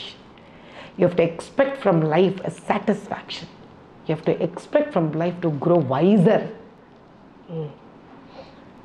డబ్బు, ఎంత డబ్బు ఉన్నవాడికి కూడా మళ్ళీ డబ్బు కావాలమ్మా. సో అది ఏం పెద్ద డబ్బులు ఉన్నవాడు తృప్తిగా ఉన్నాడని అనుకోకండి, లేదు. కానీ ఎవరికి తృప్తి ఉంటుందంటే, నేనుగా ఏమి సాధించాను, ఎటువంటిది, నశ్వరము కానిది, నాశనము కానిది, నాకు నేనుగా ఏం సాధించాను. ఒక కొత్త విద్యనా, ఒక సంగీతమా, ఓ భక్త, ఒక కాన్సెప్ట్గా సబ్జెక్ట్లో ఒక నెక్స్ట్ లెవెలా, నేను ఒక బెస్ట్ ఫోటోగ్రాఫర్నా, నేను అథ్లీట్నా, నా అంతకు నేను ఏది నాకు చేతనేనంత వరకు వెళ్ళి చూశాను అని ఒకటి సాధించండి. ఆ డబ్బు మీకు తృణప్రాయంగా కనిపిస్తుంది ఆ తర్వాత. A person should have a reason and cause for his birth కదమ్మా. నిన్న ఐటీ ఉద్యోగానికి మనం ఏదో ఇంజనీరింగ్ చేసేసి ఒక ఐటీ ఉద్యోగం తెచ్చుకొని ఒక డబ్బా ముందు పొద్దుటి నుంచి రాత్రి దాకా ఒకటే పని చేయడానిక ఇంత మానవ జన్మ. ఉద్యోగాలు చేయొద్దనట్లేదు, అండర్స్టాండ్. ఇప్పుడు ఉద్యోగానికి వస్తారు పిల్లలు, చూస్తుంటాం మేము కూడా. 6 నెలలు అవ్వగానే, సంవత్సరం అవ్వగానే ఇంకో జాబ్కి వెళ్ళిపోతుంటారు. అక్కడి నుంచి ఒక 6 నెలలు, సంవత్సరం ఇంకో జాబ్కి వెళ్ళిపోతారు. దానికి శాలరీ పే ఒక 20,000 డిఫరెన్స్ ఉంటుందనే, పోనీ 30,000 డిఫరెన్స్ ఉంటుందని నన్ను అడగచ్చు. మీ కడుపు నిండింది, మీరు ఏమనొచ్చు అన్న ఎవరైనా వచ్చి అడగచ్చు. దానికి నా పర్సనల్గా రమ్మనండి, నేను వనాలని వాళ్ళకి సమాధానం చెప్తాను. నా జీవితం ఎంత సింపుల్గా ఉంటుందో. నేను అంతే లో మిడిల్ క్లాస్ ఫ్యామిలీ నుంచే వచ్చాను. నేను ఈ రోజుకి నా జీవన విధానం అలాగే ఉంటుంది. నేను చెప్పులు వేసుకోకుండా కనీసం అంటే ఒక 50 కిలోమీటర్లు 100 కిలోమీటర్లు నడిచేస్తాను నేను. రమ్మనండి, పోనీ వాళ్ళందరూ ఏమన్నా రమ్మనండి, ఐటీ ఉద్యోగాలు ఇంత చేస్తారు కదా, కొంచెం వాళ్ళకి నేను ఫ్యాన్ వేసుకోకుండా, ఏసీ వేసుకోకుండా కూర్చోగలను, ఎండలోపై పని చేయగలను, పార పని చేయగలను, మట్టి పని చేయగలను, ఎటువంటి వర్కర్స్తో కూడా కూర్చొని నేను హాయిగా పని చేస్తాను, కూర్చొని తింటాను. What is important in life is for what you have taken this birth, have you try to do some justification to it. అది నేర్పించాలి తల్లిదండ్రులు పిల్లలకి. They should let them choose an option while keeping one as an goal. అంటే మనకి మనసులో ఉంది మా అమ్మాయి ఒక మంచి డాక్టర్ అవ్వాలని. డాక్టర్ అవ్వాలంటే డాక్టర్ అవ్వడానికి అయ్యే ఇన్స్పిరేషన్ చిన్నప్పటి నుంచి ఇవ్వాలి వాళ్ళకి. అంటే ఏంటి, సపోజ్ నేను ఒక ఎక్స్ పర్సన్, నా ఎక్స్ పర్సన్ అనే ఒక పేరెంటో తాతగారో దూర బంధువో చుట్టమో ఫ్రెండో ఎవరో ఒక అనారోగ్యంతో పోయారనుకుందాం, నన్ను డిస్టర్బ్ చేసింది అది. మా పిల్లలు ఉన్నారు, మా అమ్మాయిని అబ్బాయిని డాక్టర్ చేయాలనుకుంటున్నాను. నేను కదా ఇన్స్పైర్ అయ్యాను, మంచిదే. నా ఇన్స్పిరేషన్ వాళ్ళకి పాస్ చేయగలగాలి, అప్పుడు కదా వాడు ఇన్స్పైర్ అయ్యి చేస్తారు. అది డాక్టర్ అవ్వాలి, డాక్టర్ అవ్వాలి, డాక్టర్ అవ్వాలి, డాక్టర్ అవ్వాలంటే ఒక పాయింట్ అయితే వాళ్ళకి అర్థం కాదు వాళ్ళు ఎందుకు డాక్టర్ అవ్వాలి, వాళ్ళు డిటాచ్ అయిపోతారు దానికి. అందుకే చాలామంది వాళ్ళు చేసిన ఇంజనీరింగ్లు వదిలేసి ఇంకేదో చేస్తూ ఉంటారు ఇంజనీర్లు అయిపోయాక. డాక్టర్లు యూజువల్లీ ఇన్స్పైర్ అయ్యి చేస్తారు. అది కాకుండా చేసిన వాళ్ళు చాలా రొటీన్ లైఫ్స్కి వెళ్ళిపోతారు కమర్షియల్గా. But in fact doctors life is meant to get in to research every day in to medical industry. Basic point ఏంటి అంటే ఇక్కడ పిల్లలకి ఏదైనా ఇన్స్పైర్ అయ్యి ప్రశాంతంగా చెయ్యడం అనేది నేర్పించాలి, వాళ్ళకి పాత చూపించగలగాలి. ఎలా తెలుస్తుంది అది? వాళ్ళకు ఒక దానాలు, ఒక బర్త్డేకి పిల్లల్ని తీసుకెళ్ళి go to cancer hospital, go to Niloufer hospital. ఎలా ఉంటారు పాపం పిల్లలు, అది నిజం కాదా, అది బాధ కాదా? మరి మన ఇంట్లో పనిచేస్తారు ఎంతమంది ఆడవాళ్ళు మగవాళ్ళు, వాళ్ళ పిల్లలు ఉంటారు. మా పిల్లలు అలా ఇంటరాక్ట్ అయ్యేవాళ్ళు పుట్టినరోజు నాడు మీకు అన్ని రోజులలో. మదర్ తెరీసా హోమ్కి తీసుకెళ్ళేదాన్ని చిన్నప్పుడంతా. అది మా రూల్ ఇంట్లో. వాళ్ళు పోయి వాళ్ళ చేతులతో ముసలి వాళ్ళకి కానీ బీద వాళ్ళకి కానీ వాళ్ళ చేతులతో పంచాలి వాళ్ళకి. They should know the reality of this world. మనం మెడికల్ గురించి మాట్లాడుతున్నాం కాబట్టి, మీరు విరించి గ్రూప్ ఎండి కాబట్టి నాకు ఈ క్వశ్చన్ ఇప్పుడు బాగా వినిపిస్తున్న క్వశ్చన్ ఏంటి అంటే, అసలు అలోపతి అనేది ఇప్పుడు మనం డైలీ తీసుకున్న మెడిసిన్ కూడా దీర్ఘకాలికంగా అలా ప్రొలాంగ్డ్గా తీసుకుంటూ వెళ్తే అవి కొత్త సమస్యలనే తీసుకొస్తాయి. కానీ మన పూర్వం ఏదైతే ఉందో, ఏదైతే అప్రోచ్ ఉందో టువర్డ్స్ మెడిసిన్, మన ఆయుర్వేదం ఏదైతే ఉందో అదే కరెక్ట్. ఇది దీర్ఘంగా వెళ్తే ఒక పార్ట్ని సాల్వ్ చేయబోయి, ఒక సమస్యని సాల్వ్ చేయబోయి డిసీజ్ని ఇంకొన్ని తెచ్చుకుంటున్నాం అన్నది. మీకు తెలుసో తెలీదో, మన ఇండ్లల్లో పసుపు వేయడం, ఇంగువ వేయడం, సొంటి వాడడం చాలా కామన్. సొంటి అంటే తెలుసా తల్లి, ఎండిపోయిన అల్లం. దాని తర్వాత పిల్లలు కానీ పెద్దలు కానీ దాన్ని ఫ్యాషన్గా ఫీల్ అవ్వలేదు. కానీ ఈరోజు మీకు పసుపు తెల్లవాడు పేటెంట్ చేసుకున్నాడు. Yes, turmeric has been patented. మీకు సొంటి పేటెంట్ అయిపోయింది. అంటే మీరే మిల్లి మీరకు బియోలాగా, వాడు మియోలాగా, అంటే మన దేశాల్లోకి వచ్చి. కానీ ఇప్పుడు మనం ఏం చేస్తాము, కర్క్యూమిన్ అని మన టర్మరిక్ క్యాప్సూల్స్ వాడుతున్నాం. యూనో, ఇప్పుడు టర్మరిక్ క్యాప్సూల్స్ వస్తాయి, మీకు ఒక రోజులో ఇన్ని గ్రాము పసుపు మీ శరీరంలోకి వెళితే it's a very good antiseptic. మనం పొద్దున్న లేస్తే వంటల్లో వేసేదే అది కదా. అందుకే ఇదివరకు ఏం చేసేవాళ్ళు, కాస్త దగ్గొచ్చినా ఇబ్బంది వచ్చినా కాస్త వేడివేడి పాలల్లో ఇంత పసుపు వేసి చిటికడి మిరియాలు నూరి ఇచ్చేవాళ్ళు. మీరు ఇప్పుడు అదే పాలు ఎవరికైనా ఇవ్వండి పిల్లలకి, వాళ్ళకి ఫ్యాషన్ కాదు. కానీ ఇదే మీరు క్యాప్సూల్ ఫామ్లో మీరు ఒక డాక్టర్తో రాయించివ్వండి, వాళ్ళు తీసేసుకుంటారు. ఎందుకని? పెద్దవాళ్ళతో సహా చేస్తారు ఈ పని. అంటే పెద్దవాళ్ళు అంటే కొంచెం అబౌవ్ 45-50 ఇయర్స్ వాళ్ళు కాదు, ఈ కొంచెం మిడిల్ ఏజ్ వాళ్ళు గ్రూప్ వాళ్ళందరూ. ఈవెన్ 40-45 కూడా మిడిల్ ఏజే వచ్చాయి, 50 కూడా మిడిల్ ఏజ్. అందరూ యంగే, అందరూ యంగ్ ఉండేయడానికి రానా రకాలు వచ్చేసింది. కాబట్టి ఏంటి అని అంటే పొరిగింటి పుల్లకూర రుచి. వాళ్ళ ఉద్దేశంలో ఏమిట్రా అనంటే, తెల్లవాడు ఏదో సైన్స్ని చాలా దూరం వెలగబెట్టేశాడు, మనం ఏదో చాలా దాన్ని మన ఆయుర్వేదం కానీ ఏదైనా మనకి పెద్ద ప్రూఫ్ ఆఫ్ లెబారెటరీ రికార్డు లేదు అని ఒక భావన. దీనికి గవర్నమెంట్ కూడా కొంత వర్క్ చేయాలి. ఎందుకంటే ఇప్పుడు మార్పు అనేది ఆలోచనలో వచ్చినప్పుడు మనం దాంతో పాటు మనము కొంత మారాలి తల్లి. We have to. సో ఆయుర్వేదం now should undergo laboratory experiments. ఇప్పుడు మన వేదాలలో ఆయుర్వేదం దట్స్ ఐ హెల్త్ వేదం. ఆయుర్వేదాన్ని ఒక కాలంలో జర్మన్స్ తీసుకెళ్ళిపోయి మన దగ్గర నుంచి వాళ్ళు దాన్ని డీకోడ్ చేసుకొని తద్వారా వాళ్ళు చాలా నేర్చుకున్నారు మెడికల్ పరంగా కూడా. కానీ మన దగ్గర ఈ స్టాటిస్టిక్స్ లేదు ఎక్కడ. We don't have this record anywhere. వాళ్ళు పుస్తకాలు వాళ్ళే రాశారు. హోమియోపతి కూడా జర్మన్సే రాశారు. మన దగ్గర ఉన్న ఇన్ఫర్మేషన్ చాలా it has been understood by them.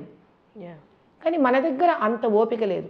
ఇదే ఆయుర్వేదం వేద రూపంలో ఉన్నది. మనం కూర్చొని ఆ వేద సంస్కృతాన్ని నేర్చుకొని వేదిక సంస్కృతిని నేర్చుకొని వర్డ్ టు వర్డ్ డీకోడ్ చేసి మన దగ్గర మన ముందు నుంచి ఎలా వచ్చామో వచ్చాం వేదం నేర్చుకుంటూ. కానీ దీన్ని ఇప్పటికైనా ఈ new English new technology generation ఏదైతే వస్తున్నారో, అందుకే కదా మోదీ గారు ఏం ప్రయత్నం చేస్తున్నారు, Sanskrit he wanted to include in as a language, as a compulsory language. ఆయన ఏం చేసుకుంటారు ఇంక్లూడ్ చేసే చెప్పండి ఇప్పుడు if is really wrong then he has better things to do in life కదా. కానీ అది కాదు. ఇక్కడ మన సనాతన ధర్మము వేదాలు ఏవైతే ఉన్నాయో మనం దాన్ని ఫస్ట్ అండర్ ఎస్టిమేట్ చేయకుండా ఈ సో కాల్డ్ ఐఐటిఎన్స్ కానీ ఎయిమ్స్లో చదువుతున్న డాక్టర్స్ కానీ లేకపోతే మీకు R&D రీసెర్చ్లను బయోటెక్నాలజీ వాళ్ళు కానీ ఎక్కడో వాళ్ళు వేదాలను కూడా లిఫ్ట్ చేసి they should start decoding it exactly and understand it within English and allopathy perspective. Exactly see where is the void, gaps ఎక్కడున్నాయో తెలుసుకోవాలి. ఇది కనుక మొదలవ్వగలిగితే మనం చాలా సమస్యలకు చాలా పిల్లలకి కొత్త జనరేషన్కి అర్థమయ్యే భాషలో we can start talking to them. అమ్మ, ఇప్పుడు నేను అడగబోయే క్వశ్చన్ చాలా సెన్సిటివ్ క్వశ్చన్. ఇంతకు ముందు నుంచి నాకు ఇది మైండ్లో ఉంది, కానీ రైట్ గెస్ట్ని అడగాలని అండ్ ఆన్సర్ కూడా దీన్ని చాలా సున్నితంగా మీరైతేనే కరెక్ట్గా చెప్పగలరని ఇప్పుడు నేను ఈ క్వశ్చన్ అడుగుతున్నాను. లివ్ ఇన్ రిలేషన్షిప్లో ఉంటున్నారు, వెళ్ళిపోతున్నారు, కానీ ఉండి బయటకు వచ్చిన తర్వాత ఆ ముద్రలు ఉంటారా అంటే వాళ్ళు ఫ్రెండ్స్గా ఉండరు, శారీరకంగా ఎక్కువగా ఒకటవుతారు. అలా 1-2 రిలేషన్షిప్స్ లివ్ ఇన్ రిలేషన్షిప్స్ తర్వాత అంటే మొత్తాన్ని ఎనర్జీలా తీసుకుంటే ఒకరు ఎనర్జీలు ట్రాన్స్ఫర్ చేసుకొని ఆ పర్సను ఇన్ని 2-3 రిలేషన్షిప్ తర్వాత శారీరక ఇంకా కూడా ఇన్వాల్వ్ అయిన తర్వాత వాళ్ళు కైండ్ ఆఫ్ ఎలా అయిపోతున్నారంటే ఒకటి చాలా మొరటుగా అయిపోయి విపరీతమైన ధోరణిలోకి వెళ్ళిపోతున్నారు, ఇంకొకటి ఏంటి అంటే డిప్రెషన్ మోడ్లోకి వెళ్ళిపోతున్నారు. ప్రేమ దాకా ఓకే, ఇప్పుడు జనరేషన్ ఎవరు ప్రేమతో ఆగట్లేదు, లివిన్లోకి వెళ్తున్నారు. లివిన్ అంటే నేను చెప్పినట్టు. దీని మీద మీ అభిప్రాయం చెప్పండి అమ్మా, పరిష్కారం కూడా చెప్పండి. మీకు ఫస్ట్ విషయం చెప్పిన లివింగ్ రిలేషన్షిప్లో ఉండి విడిపోయిన వాళ్ళందరికీ వాళ్ళని కనుక మనం రికార్డ్ చెయ్యట్లేదు, please open up your self personally అంటే వాళ్ళు ఎవరు రిలేషన్షిప్లో ఉండి విడిపోయి రిలేషన్షిప్కి వచ్చి విడిపోయిన వాడు ఎవరు దాని గురించి గొప్పగా మాట్లాడు. This is a truth I'm telling you. Check it out wherever you want to check it out. కానీ మనకి ఆత్మాభిమానం డాంబికం అనేది ఒకటి ఉంటుంది కదా తల్లి, దీన్ని వీళ్ళు చాలా ఇంట్రెస్టింగ్గా ఉన్నట్టు పోస్ట్ చేస్తారు. వాళ్ళకి అర్థం కానిది ఏంటంటే వాళ్ళ మీద ఒక మచ్చ పడకూడదు, మేము చాలా modern, our thinking is very great అన్న వాళ్ళ స్వార్థంలో ఎంతోమంది యంగ్స్టర్స్ తెలియకుండా వలలో ఉచ్చులో ఇరుక్కుపోతున్నారు. This is my personal request that I would want to convey to all those youngsters who have failed in living relationships. Please don't talk anything that is not fair here. మనిషి ఒక తప్పు చేయడం తప్పు కన్నా ఆ తప్పుని ఒక అబద్ధమైన రంగు దానికి పూసి మార్కెట్లో వదలకూడదు తల్లి. ఇప్పుడు డ్రగ్స్ తీసుకునేవాడు ఏముంటుందిరా డ్రగ్స్ సూపర్ రా, అసలు డ్రగ్స్ తీసుకునేవాడి జీవితం వేస్ట్ రా అంటే వాడు రీహాబ్కి దగ్గరుండి ఉంటాడు వాడి లైఫ్. వాడు ఆ మాట అన్నాడు అనుకో అమ్మ, ఎంతమంది టెంప్టేట్ చేస్తుంది తల్లి ఆ మాట. But we all know that fellow is very close to rehab and we know that drug is not a great thing to be done. Now second thing, ఇది ఆడనా మొగనా అని సంబంధించింది కాదు. ఎందుకంటే ఇప్పుడు అందరట స్త్రీ పురుషులు ఇద్దరు సరిసమానం అంటారు, వాళ్ళ భాషలోనే మాట్లాడతాను నేను. మనకంటూ ఒక ఆత్మాభిమానం ఉండక్కర్లేదా తల్లి? Should you not be chosen? Should you not be chosen అంటే మీకు విషయం తెలుసా, రాధ అంటే కృష్ణుడి భార్య. చాలామందికి తెలియదు, గోకులం అనే ఒక లోకం ఉంటుంది. ఆవిడ కోసం బ్రహ్మ తపస్సు చేశాడు, విష్ణువు తపస్సు చేశాడు, కృష్ణుడు తపస్సు చేశాడు కొన్ని లక్షల కోట్ల సార్లు. అప్పుడు కృష్ణుడు గెలిచి సంపాదించుకున్నాడు ఆవిడ్ని. అంటే అంత తపస్సుకి దొరికింది రాధ. అంటే స్త్రీ అలా గొప్పతనం అమ్మా అది. వాడికి పడితే వాడికి అలా మనం అవైలబుల్గా ఉండగలమా? ఉండొచ్చా? లవ్ అన్నా, ఫిజికల్ రిలేషన్షిప్ అన్నా, it is not just a mere requirement of body, it is beyond that. అందుకే మన దగ్గర మ్యారేజ్ అనే ఇన్స్టిట్యూషన్ ఎందుకు పెట్టాం మనం?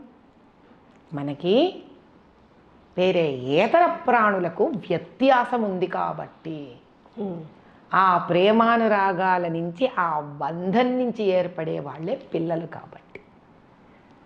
ఇది శరీరానికి సంబంధించిన ఒక రిక్వైర్మెంట్ కాదు కన్నా, ఇది మనసును హత్తుకునే ఒక పవిత్ర బంధం. అది ఎప్పుడైతే అటు 2-3 బంధాలు మారిపోతాయో ఇంకా మీరు బంధం ఎక్కడ అనుభవించినట్టు? ఒక బంధం అనుభవించడానికి ఖాళీ ఏం మిగిలింది అక్కడ? ఇవన్నీ జరిగేసరికి ఒక 29-30 ఏళ్ళు, 32 ఏళ్ళు అనుకుందాం. ఆ తర్వాత ఎంత లేదన్న ఒక 35 ఏళ్ళు బతకాల మనం అందరం. ఏదో ఒకటి మగనో మగవాళ్ళు ఆడవాళ్ళనో ఎవరినో ఒకటి పెళ్లి చేసుకోవాలా? Don't you think you are living a slavery life on that day? అన్నిసార్లు అనుభవించి వదిలేసిన తర్వాత మన మనసుకే, మన ఇన్నర్ కాన్షియస్నెస్కే మనం ప్రశ్నించుకొని దాని నుంచి ఆన్సర్ తీసుకోవాలి. I'm really living a life where I'm enjoying every bit of it అని. అందుకే మనం వేసుకొని మార్చే బట్టలకి, మనం మార్చే రెస్టారెంట్స్కి, మన జీవితంలో మార్చే వ్యక్తులకి చాలా తేడా ఉంది నాన్న. 3 ఒకటి కాదు, 3 ఒకటి కాదు. Because it is directly related to a very sensitive thing called your emotions. ఒక పాయింట్ తర్వాత ఆ ఇమోషన్సే మనలో పోయాక ఇంకా మనిషి అనేవాడు ఎవరు? మృగం. ఆలోచనలు కూడా తీవ్రమైన ఆలోచన. ఎందుకు? నీలో ఆ సున్నితనాన్ని నువ్వే పోగొట్టుకున్నావు కాబట్టి, నీకు విలువ ఇవ్వలేదు కాబట్టి, నువ్వే ఇంక వేరొకరికి అంత ఈజీగా యూ కెన్ పొజెస్ మీ అని ఓపెన్గా డిక్లేర్ చేసేసుకున్నావు కాబట్టి. నేను స్త్రీ ఆ పురుషుడు అనట్లేదు. నేను ఒక మానవ జన్మ ఎత్తున ఒక వ్యక్తిలాగా నాకు ఒక హుందాతనం ఉండద్దు? నా హుందాతనం ఏంటి? ప్రతి ఒక్కటి నా హుందాతనమే. నేనెవరు? నేను ఎలా తయారవుతున్నాను? నేను ఎంత చదువుకున్నాను? నన్ను 10 మంది ఎలా చూసి కోరుకొని నన్ను ఒక రోల్ మోడల్గా చూస్తున్నారు? ఒక 3-4 రిలేషన్షిప్లో మార్చిన నేను ఎవరికి రోల్ మోడల్ అమ్మా? ఫెయిల్యూర్కా?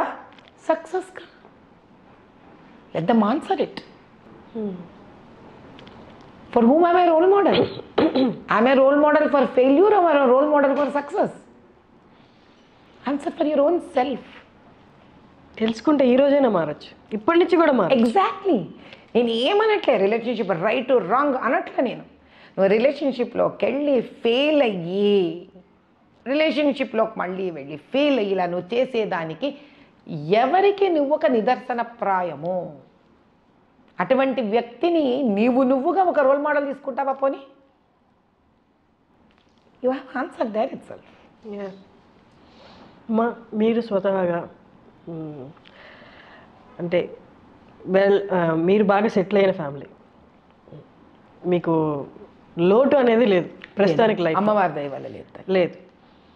అంటే మీ పరిస్థితిలో ఉన్న వాళ్ళు ఎవరైనా ఓకే నాకు లోటు అనేది లేదు కాబట్టి నా జీవితం, నా ఫ్యామిలీ, నా కోరికలు, ప్రపంచం చూడాలనో లేకపోతే ఏదో మీ ఇష్టం, మీకు సంబంధించిన వరకు, కానీ మీరు బయటకు వచ్చి యాగాలు చేస్తున్నారు, అది దేశం కోసం చేస్తున్నారు.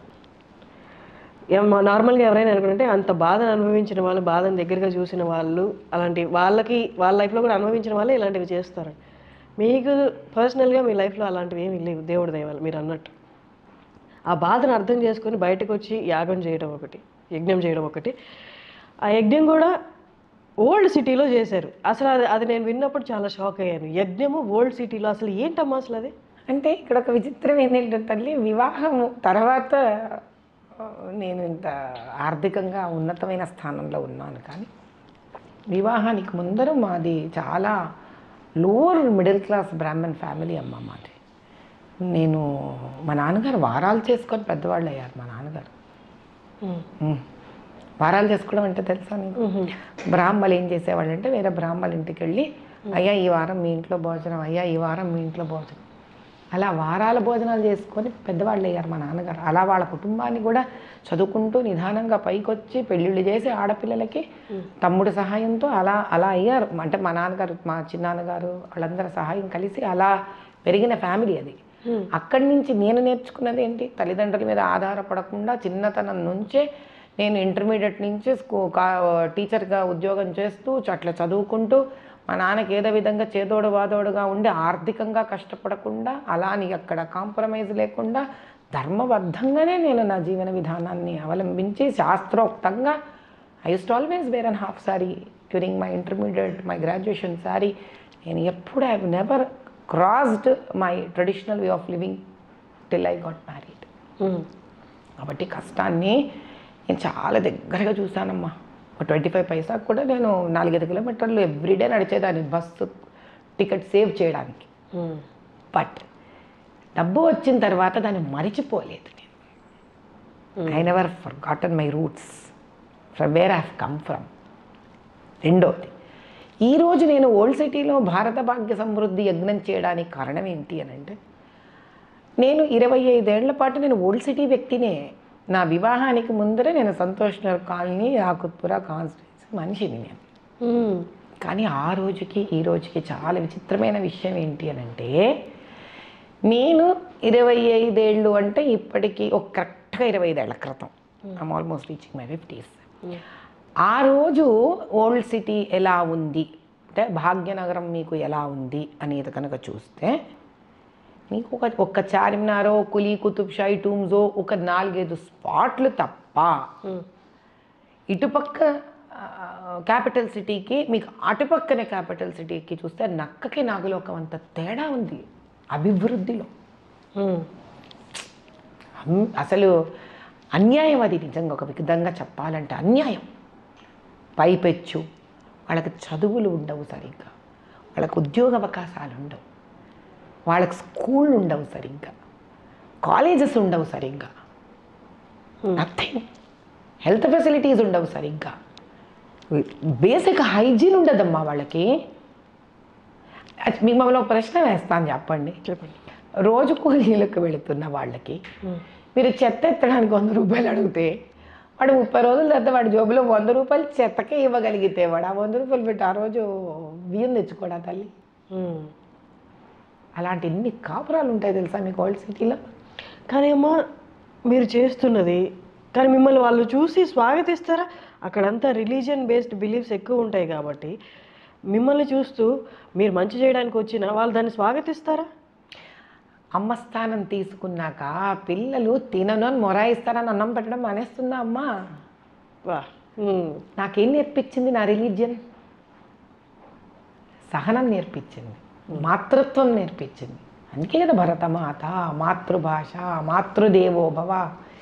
నా పిల్లలు నాకు మాతృత్వాన్ని వరంగా ఇచ్చారు. సహనంతో ఒక తల్లి నిలబడాలి అని నేర్పించారు ప్రయాణంలో. ఏదో ఒక కొలికి వాళ్ళు వచ్చారు అన్న నమ్మకం నాకు వచ్చాక ఈ ఓపికని, సహనాన్ని, ధర్మాన్ని, ధర్మ పరిపాలన ప్రజలలోకి ఇవ్వాలి అన్న ఒక ఉద్రిక్తమైన కోరికతోటి ఒక మహాయాగం రూపంలో దేశ అభివృద్ధి కోరుకుంటూ, అక్కడ ప్రజల అభివృద్ధి కూడా కోరుకుంటూ అక్కడికి వెళ్ళాను. ఎందుకు? వాళ్ళ గురించి ఎవరికీ పట్టలేదు కాబట్టి. మీరు అక్కడ పెరిగారు కాబట్టి మీరు ఆలోచించగలిగారు ఇవన్నీ. అక్కడ పెరిగాను కాబట్టి దాని వాస్తవికత నాకు ఈ రోజుకి అలా ఉండడం అనేది ఆశ్చర్యం వేసింది. ఇన్ని మాల్స్ ఇక్కడ ఇంత విచిత్రంగా మారిపోవడం ఏంటి, ఆ ప్రాంతం ఇంకా అలాగే ఉండడం ఏంటి? అయినా వాళ్ళ భక్తి అపారం, వాళ్ళ నమ్మకం అపారం, వాళ్ళ శక్తి అపారం. ఈ రోజుకి వాళ్ళు ఎదురు చూస్తున్న అమాయకత్వం అపారం. వాళ్ళు ఈ రోజుకి మారుతుంది, ఈ రోజుకి ఓల్డ్ సిటీ ఏదో ఒక రోజు బాగవుతుంది. ఏమిటమ్మా అసలు హైందవులను మీరు వెళ్ళి చూస్తే కనుక చాలా హృదయ విదారకంగా ఉంటుంది. అయినా అంత భక్తే. మీకు అసలు రామజన్మభూమి అంటే ఫస్ట్ అక్కడి నుంచి చాలామంది వాళ్ళు తరలి వెళ్తారు.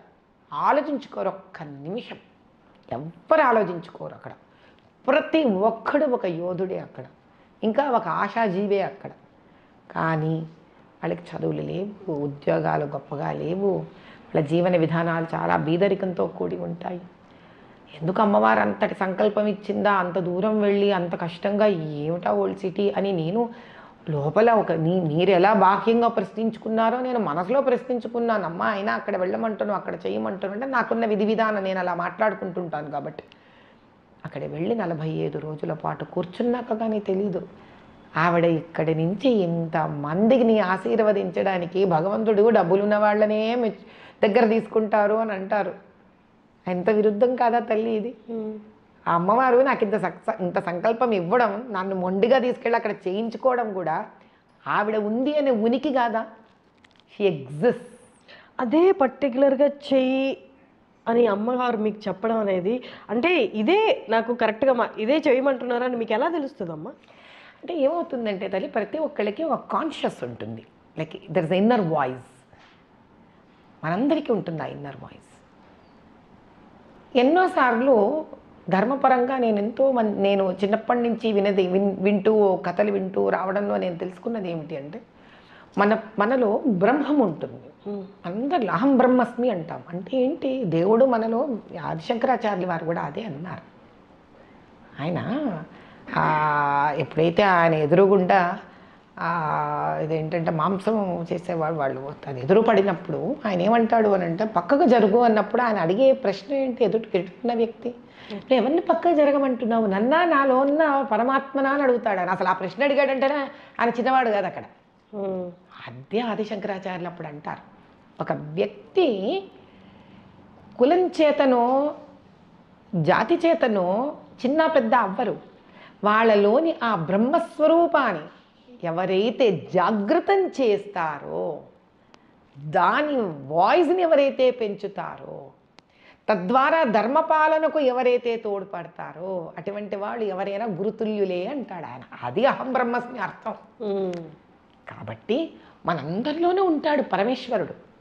నిద్రపోతూ ఉంటాడు ఇట్లా, అప్పుడప్పుడు చిన్న గొంతుతో మాట్లాడుతుంటాడు. ఏమిటది? ఫర్ ఎగ్జాంపుల్, మనం అలా పోతూ ఉంటాము రోడ్డు మీద, ఎవరో పాపం బికారి కూర్చొని ఉంటాడు. ఆ బికారికి ఏదో ఇబ్బంది కలుగుతూ ఉంటుంది. మనం చేద్దాం చేద్దాం చేద్దాం చేద్దాం అనేప్పుడు మన బండో మన కారో మన స్కూటరో ముందుకు వెళ్ళిపోయి ఉంటుంది. రేపు చూద్దాంలే. అది చేద్దాం అనుకున్నది బ్రహ్మవాక్కు. ఆ Brahmam, that is the sound of a Brahmam. దాన్ని మనం బతకనివ్వాలి, దాన్ని మనం పెంపొందించాలి. That's the process I have done. అది అమ్మవారు అవ్వచ్చు, వేరే వాళ్ళకి అది కాకపోవచ్చు. నేను దానికి అమ్మవారు అనే రూపాన్ని ఎందుకు పెట్టుకున్నాను? అది మంచే కోరుకుంటోంది కాబట్టి అంతే. నేను మనిషినమ్మా, నేను పాపాత్మురాలను అయి ఉండొచ్చు. మంచి కోరుకొని ఆత్మ పాపం చేయట్లేదు కదా. బేసిక్గా వెరీ క్లియర్ లాంగ్వేజ్ కాబట్టి అది అమ్మవారి స్వరూపంగా. ఎందుకు? నా హీరోయిన్ అమ్మవారు కాబట్టి, పరమేశ్వరుడు నా హీరో కాబట్టి. సో ఆల్టర్ చేసుకుంటుంటాను. ఒకసారి శివుడు అన్న అనుకుంటాను, ఒకసారి అమ్మవారు అనింది అనుకుంటాను. అలా అనడం వల్ల నాకు ఏమిటి అంటే, ఒక మంచి మాట వింటున్నాను నేను కదా. మీరు ఆశ్చర్యపోవట్లేదా?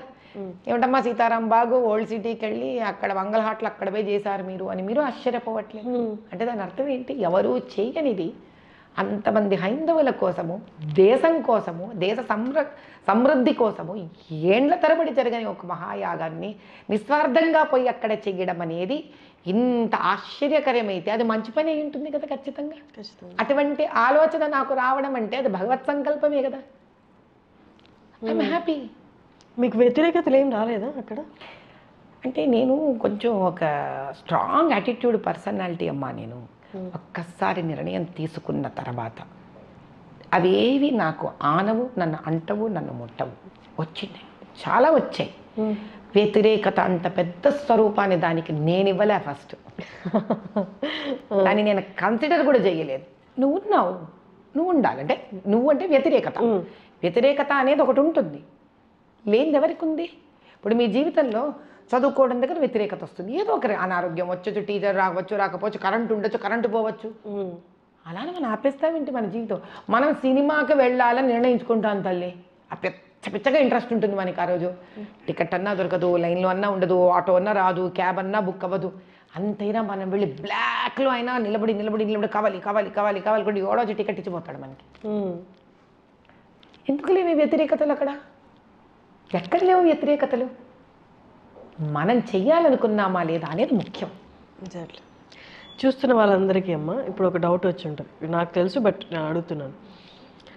వీరికే స్వతహాగా డబ్బు ఉంది కదా, యజ్ఞాలు యాగాలు ఎందుకు, ఆ డబ్బుతోనే సహాయం చేయొచ్చు కదా అని అనుకుంటా. కానీ మీకు ఒక చారిటబుల్ ట్రస్ట్ ఉంది, మీరు ఆల్రెడీ చేస్తుంది, దాని గురించి ఒకసారి చెప్పండి. లోపాముద్ర చారిటబుల్ ట్రస్ట్ ప్రప్రథమంగా నేను మొదలుపెట్టిన చారిటబుల్ ట్రస్ట్ మా పెద్దమ్మాయి పేరే లోపాముద్ర. యాక్చువల్లీ నాకు మా అమ్మాయిని కడుపుతో ఉన్నప్పుడు, ఆ తర్వాత కనిన తర్వాత నాకు మామూలుగానే పిల్లలంటే విపరీతంగా ఇష్టం. నాకు మా వారికి చాలా ఇష్టం, అందుకే 3 పిల్లలు మాకు.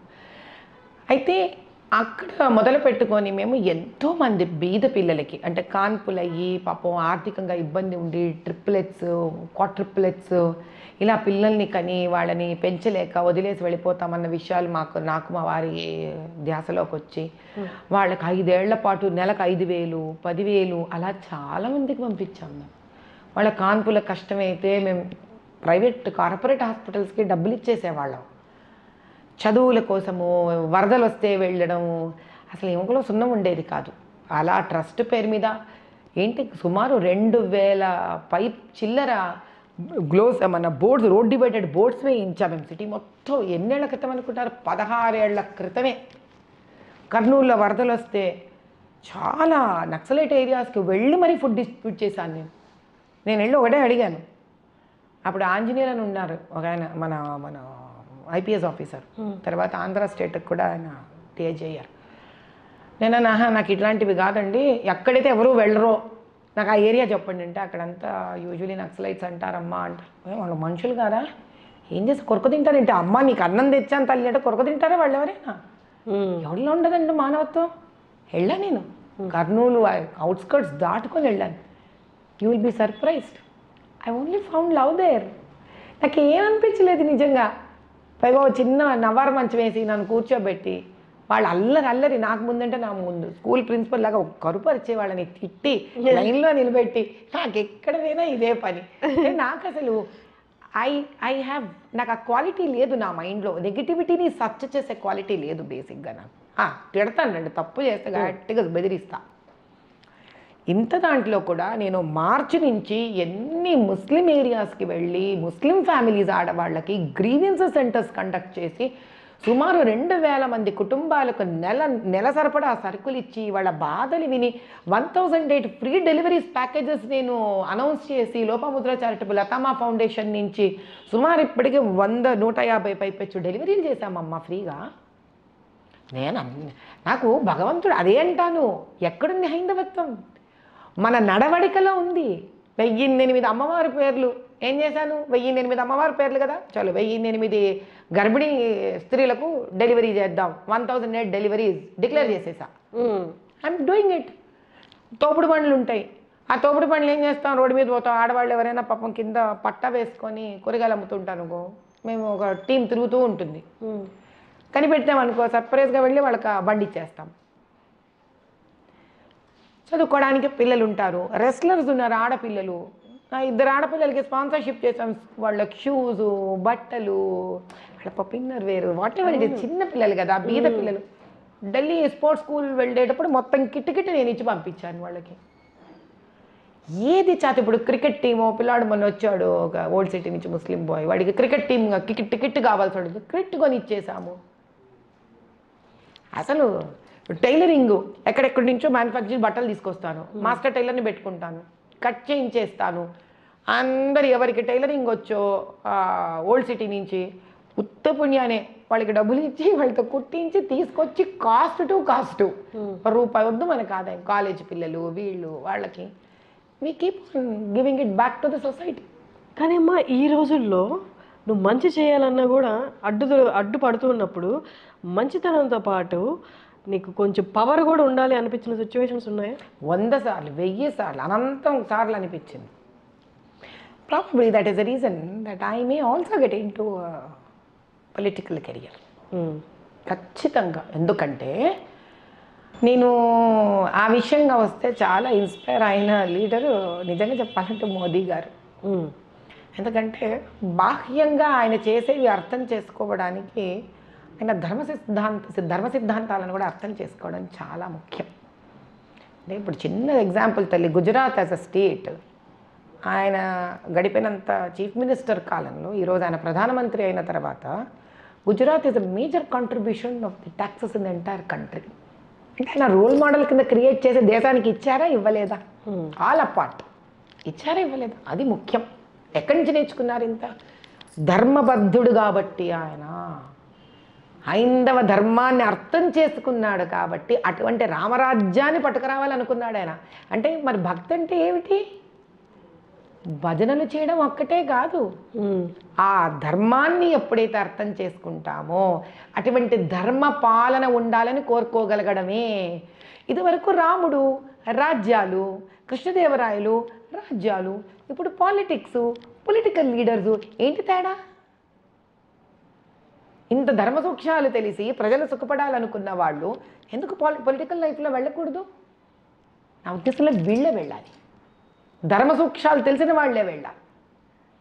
అప్పుడు ధర్మపాలన వస్తుంది, రామరాజ్యం వస్తుంది. అప్పుడు యోగి గారు మనకు మంచి ఎగ్జాంపుల్ దానికి. ఓ రకంగా సన్యాస రూపంలో ఆయన, ఒక రకమైన సన్యాస రూపంలో మోదీ గారు. ఇలా దేశమంతా కూడా ధర్మ సూక్ష్మాలు అర్థం చేసుకొని, లోక కళ్యాణాన్ని అర్థం చేసుకొని, హైందవ ధర్మాన్ని అర్థం చేసుకొని 10 మందికి పెట్టే చేయి మనసు ఉన్నవాళ్ళు ముక్కు మూతి మూసుకొని జపాలు చేసుకోకుండా ధైర్యంగా రంగంలోకి దూకాలన్నదే నా విధి విధానం. మీతో చాలా మాట్లాడాలి కానీ టైం కన్స్ట్రెయింట్ వల్ల మాట్లాడలేకపోతున్నాను. నేను ఈ హోల్ ఇంటర్వ్యూ సమ్అప్ చేయాలి అంటే మీరు వచ్చేటప్పుడు కూడా ఒక కైండ్ ఆఫ్ ఒపీనియన్లోనే ఉన్నాను. కానీ మీ ధోరణి, మీ భావాలు ఒక రకమైతే, కానీ మీరు మొదలుపెట్టిన యాగం వినిన తర్వాత నా ఒపీనియన్లోకి చాలా మార్పులు వచ్చాయి. మార్పు అనేది ఏదో ఒక స్టేట్కో, ఒక కంట్రీకో, లేకపోతే ఒక రిలీజియన్కో సంబంధించింది కాదు. మార్పు నీలో మన స్వచ్ఛమైన థాట్స్ ఉంటే అది ఎవరికి అందాలో వాళ్ళకి ఏ రూపాయనైనా అందుతుంది. అంతే అంతే. ఈ యజ్ఞాన్ని కూడా అందుకే మేము ఈరోజే సంకల్పం చెప్పాను తల్లి. మళ్ళీ ఈరోజు ఎంత మంచి రోజో మీరు కూడా పిలవడం జరగడం నాకు చాలా ఆశ్చర్యకరమైన విషయం. ఈ రోజు నుంచి 6 నెలల పాటు భారత భాగ్య సమృద్ధి యజ్ఞం పార్ట్ 2 జూబ్లీ హిల్స్లో చెక్ పోస్ట్ పక్కన మాదొక స్థానం ఉంటే అక్కడ మళ్ళీ దేశం కోసం మళ్ళీ మొదలు పెట్టాము. ఎక్కడండి ఎగ్జాక్ట్గా? అంటే రావాలనుకున్న వాళ్ళకి మీకు మేము ఏం చేద్దామంటే ఒక మంది pamphlet with Google address, phone number మీకు మేము అందచేస్తాం తల్లి. అది చెక్ పోస్ట్ మీకు పెట్రోల్ బంక్ ఉంది కదా, పెట్రోల్ బంక్కి ముందు వీధి కానీ, పెట్రోల్ బంక్ తర్వాత వీధి కానీ, అక్కడి నుంచి మీరు వచ్చేస్తే నేరుగా మీకు యజ్ఞస్థలానికే వచ్చేస్తారు మీరు. ఓకే, చాలా. ఏంటమ్మా ఈ 6 నెలలు చేయబోతున్నది ఏంటి? భారత భాగ్య సమృద్ధి యజ్ఞం. మళ్ళీ దేశము సమృద్ధి వైపు వెళ్ళాలని, సుభిక్షం వైపు అంటే ఏంటి? డిఫెన్స్, ఎడ్యుకేషన్, ఫైనాన్స్, సనాతన ధర్మం, దాని తర్వాత మీకు ఇన్ఫ్రాస్ట్రక్చర్, హెల్త్, R&D. ఏదొద్దమ్మా దేశానికి? మనకి గొప్పతనం ఏంటంటే ప్రతి ఒక్కొక్క దానికి మనకి తద్వారా దేవుళ్ళు దేవతలు దాన్ని బలపరిచేది అన్ని రకాల విధి విధానాలు మన దగ్గర ఉన్నాయి వేదోక్తంగా. ఇదే కాకుండా ఇటువంటి స్థానంలో పౌరుడు కూడా, అంటే ఒక వ్యక్తి కూడా అభివృద్ధి చెందాలి. ఇదివరకు కూడా నేను చెప్పున్నాను చాలా ఇంటర్వ్యూస్లో. గురజాడప్పారావు గారు చెప్పింది దేశం అంటే మట్టి కాదో, ఈ దేశం అంటే మనుషులో అని. కానీ దేశం అంటే మట్టి మనుషులు ఇద్దరూ నమ్మే వ్యక్తిని నేను. I go to the next level. అంటే మన శరీరానికి ఉన్న అవసరాలు వేరు, శరీరంలో సెల్లుకున్న అవసరాలు వేరు. Cell also has to be healthy, your body also has to be healthy. కాబట్టి దేశం ముందుకు వెళ్ళాలంటే దేశం కావాల్సిన కోరికలు మనం దాన్ని భగవంతుడి నుంచి కోరుకోవాలి. తద్వారా ఒక వ్యక్తి, అతని కుటుంబము, ఆవిడ కుటుంబం కూడా సుభిక్షంగా ఉండాలని కోరుకోవాలి. They're all both interrelated. ఆలోచించండి తల్లి, ఈరోజు మెడికల్ కాలేజెస్లో పెద్ద ఐఐటి డిగ్రీస్ ఇవన్నీ గవర్నమెంట్ ఇంత ఖర్చు పెడుతుంది. మీకు చదువుకున్నాక పిల్లలు ఎక్కడికి వెళ్ళిపోతున్నారు? బ్రెయిన్ డ్రైన్ అయిపోతుందా? వేరే ఎక్కడికో వెళ్ళిపోతున్నామా? అక్కడెక్కడో మీరు మీ తెలివితేటలు అక్కడ అందిస్తున్నామా? వాళ్ళు ఏమంటారు? ఇక్కడ R&D గొప్పగా లేదు అంటారు. ఇది గుడ్డు ముందా కోడి ముందా అంటే ఏం చెప్తాము? మనము గవర్నమెంట్కి సహకరించాలి, గవర్నమెంట్ మనకు సహకరించాలి. ఈరోజు నేను ఎందుకు ఈ యాగం చేయాలి అనుకుంటే ప్రతి పౌరుడు తనదైన స్థాయిలో ముందుకు ఒక అడుగు వేస్తే, అలా వేసిన శక్తికి దేశం ఒక శక్తి వేస్తే పురోగమనమే కదా తల్లి, ముందుకే వెళ్ళిపోతుంది ఆ దేశం. మీ ఇంట్లో వాళ్ళ సహకారం ఎలా ఉంటుందమ్మా మీరు చేపట్టబోతున్న ఈ యజ్ఞాలకి మీ హస్బెండ్ వైపు నుంచి? ఆయన సహకారమే లేకపోతే తల్లి ఈరోజు నేను నీ ముందు కూర్చొని ఉండేదాన్నే కాదు. It is very important for all of us to understand that there are 2 types of success in life. ఒకళ్ళు అగ్రెసివ్గా రేజ్తో సక్సెస్ చూపిస్తుంటారు. వాళ్ళ ఇమోషనల్ స్టేటస్ బట్టి మనకు అర్థమైపోతుంది ఏమని, వీళ్ళు పాప ఎవ్వరు వెంట రాక దెబ్బతిని కష్టపడి వీళ్ళు వచ్చారని. నాలాగా అటు యజ్ఞాలు, యాగాలు, మెడికల్ క్యాంపులు, దాని తర్వాత స్పీచ్లు, దాని తర్వాత బ్లడ్ డొనేషన్లు, కానుపులు, వారి సహకారం లేకపోతే అవుతుందా తల్లి ఇంత పెద్దది? ఆయన సంపూర్ణంగా ఏంటంటే ఆయన గొప్పతనం ముందుకు రారు, ఆయన ముందు పడరు. ఒకసారి వారి గురించి చెప్పండి. ఆయన పేరు విశ్వనాథ్ గారమ్మ. ఆయన ఐఐటి చెన్నైలో మెకానికల్ ఇంజనీర్ ఆయన. ఆ తర్వాత వారు ఐటీ కంపెనీ మా వివాహానికి ముందే మొదలుపెట్టారు. దాన్ని పబ్లిక్ లిస్ట్ చేశారు, విరించి సాఫ్ట్వేర్ అని. మా వివాహం అయిన తర్వాత అదృష్టంగా అక్కడి నుంచి అది ముందుకు వెళ్ళడము, దాని తర్వాత బయోటెక్నాలజీ లిస్టెడ్ కంపెనీ పెట్టడము, దాని తర్వాత 3 హాస్పిటల్స్ పెట్టడము, విరించి హాస్పిటల్స్, 3 పిల్లలు, 2 పిల్లలు ఐఐటి. దేవుడి దయ వల్ల ఇన్స్పైట్ ఆఫ్ అంటే every family has ups and downs. నేను ఒకసారి ఒకరికి చెప్పాను ఇంటర్వ్యూలో, అరే బాబు మన గబుక్కని ఏ ఆరోగ్యం బాగాలేక ఈఆర్లో చేరితే వాడు ఫస్ట్ కార్డియాక్ మానిటర్ పెడతాడరా, అది పైకి కిందికి ఉట్టుకున్నప్పుడు ఎంత ఆనందంగా ఉంటామో, అరే గుండె పని చేస్తుందిరా దేవుడు అనుకుంటా. అది సన్న ఒక గీత చూపించంటే చచ్చా భయపడిపోతాం మనం. ఒక గుండె పైకి కింద కొట్టుకుంటే తప్ప ఆరోగ్యంగా లేదు అనుకున్నప్పుడు జీవితం మాత్రం ఎందుకురా స్ట్రైట్ లైన్లో ఉండాలి, యువర్ అ డెడ్ పర్సన్ అంటానే. కాబట్టి ఒక కార్డియాక్ మానిటర్ కదా పైకి కిందకి చూపించడంలో ఒక గుండె ఆరోగ్యాన్ని తెలుపుతుందో, జీవితంలో కూడా ఒడిదుడుకులే ఆ జీవితం ఆరోగ్యవంతంగా ఉన్నట్టు తల్లి. We need to learn, we need to fall, we need to get up. Lopamudra ఫౌండేషన్తో మీరు ఆల్రెడీ చాలా సేవలు చేస్తున్నారు, చాలామందికి ఏవేవి అందాలో అవి మీ తరపు నుండి అందిస్తున్నారు. కానీ కొత్తగా లతామా ఫౌండేషన్ అది ఎందుకు స్థాపించాల్సి వచ్చిందండి? అంటే నేను ఒకసారి 10 మంది సన్నిహితుల మధ్యలో కూర్చున్నప్పుడు వాళ్ళ దగ్గర నుంచి ఒక చక్కటి సలహా వచ్చింది. ఏమిటమ్మా హాయిగా లోపముద్ర చారిటబుల్ ట్రస్ట్ పెట్టావు, పెద్దమ్మాయికి ఆస్తి ఇచ్చేసావు, చిన్నమ్మాయికి ఆస్తి ఇస్తావు అని. అరే కరెక్టే కదా, పెద్దమ్మాయికి ఒక ట్రస్ట్ ఇచ్చామా, చిన్నమ్మాయికి ఒక ట్రస్ట్ ఇవ్వాలి కదా అనిపించింది. ఆస్తిగా మీరు ఫౌండేషన్లు ఇస్తున్నారా? అదే కదమ్మా మనం చేయాల్సింది. కరెక్ట్. కాబట్టి ఇద్దరు కొట్టుకోకుండా చక్కగా మీ బాధ్యత చిన్నమ్మాయికి ఒక లతామా ఫౌండేషన్ అని పెట్టేసి తద్వారా అక్కడి నుంచి ఓల్డ్ సిటీలో అక్కడి నుంచి అగ్రెసివ్గా ఒక 1008 కాన్పులే అవ్వనివ్వండి, గ్రీవియన్స్ సెంటర్స్ అవ్వనివ్వండి, రేషన్ పంపకం అవ్వనివ్వండి, కుక్డ్ ఫుడ్ భోజనాల పంపిణీ అవ్వనివ్వండి, ఏది చేస్తున్నా ఇప్పుడు లతామా ఫౌండేషన్లో అన్నీ హ్యూమన్ రిలేటెడ్ మానవ సేవ. లోపముద్ర చారిటబుల్ ట్రస్ట్లో ఇప్పటిదాకా మానవ సేవ చేశాను కాబట్టి దాన్ని మాధవ సేవ కింద అలా విభజన చేసేసాను. ఇప్పటిదాకా దాంట్లో మానవ సేవ చేశాను. అంటే వరదలు కాదు, డ్రౌట్స్ కాదు, అసలు విపరీతంగా చేస్తున్నాయి. ఈ 2000 బాత్రూముల కన్స్ట్రక్షన్ మా మామగారి ఆధ్వర్యంలో మేము హిందూపూర్ అంతా కన్స్ట్రక్ట్ చేసాం. పొడగట్లపల్లిలో ఒక గ్రామాన్ని మేము దాన్ని అడాప్ట్ చేసుకొని గర్భిణీ స్త్రీలకు కొన్ని నెలల పాటు వాళ్ళకి మేము అందజేసాం. విశ్వనాథ ఫౌండేషన్ అని అదొకటి ఉంది, మళ్ళీ మా మామగారు స్థాపించింది. ముందుకు మా అబ్బాయి దాన్ని టేకప్ చేయాలని కోరుకుంటున్నాను. 3 ఫౌండేషన్స్ అంతే మరి ఇవ్వాలి కదమ్మా. అలా ఇప్పుడు మాధవ సేవ అంతా లోపముద్ర నుంచి, మానవ సేవ లతామా ఫౌండేషన్ నుంచి. మావయ్య గారు పాపం వారు ఇంకా చాలా చేస్తూనే ఉన్నారు. వారు విశ్వనాథ వాళ్ళ నాన్నగారి పేరు మా వారికి పెట్టుకున్నారు. వారి పేరు రామకృష్ణ పరహంస గారు, అది మా అబ్బాయికి పెట్టుకున్నాం. మా అబ్బాయి పేరు రామకృష్ణ పరహంస.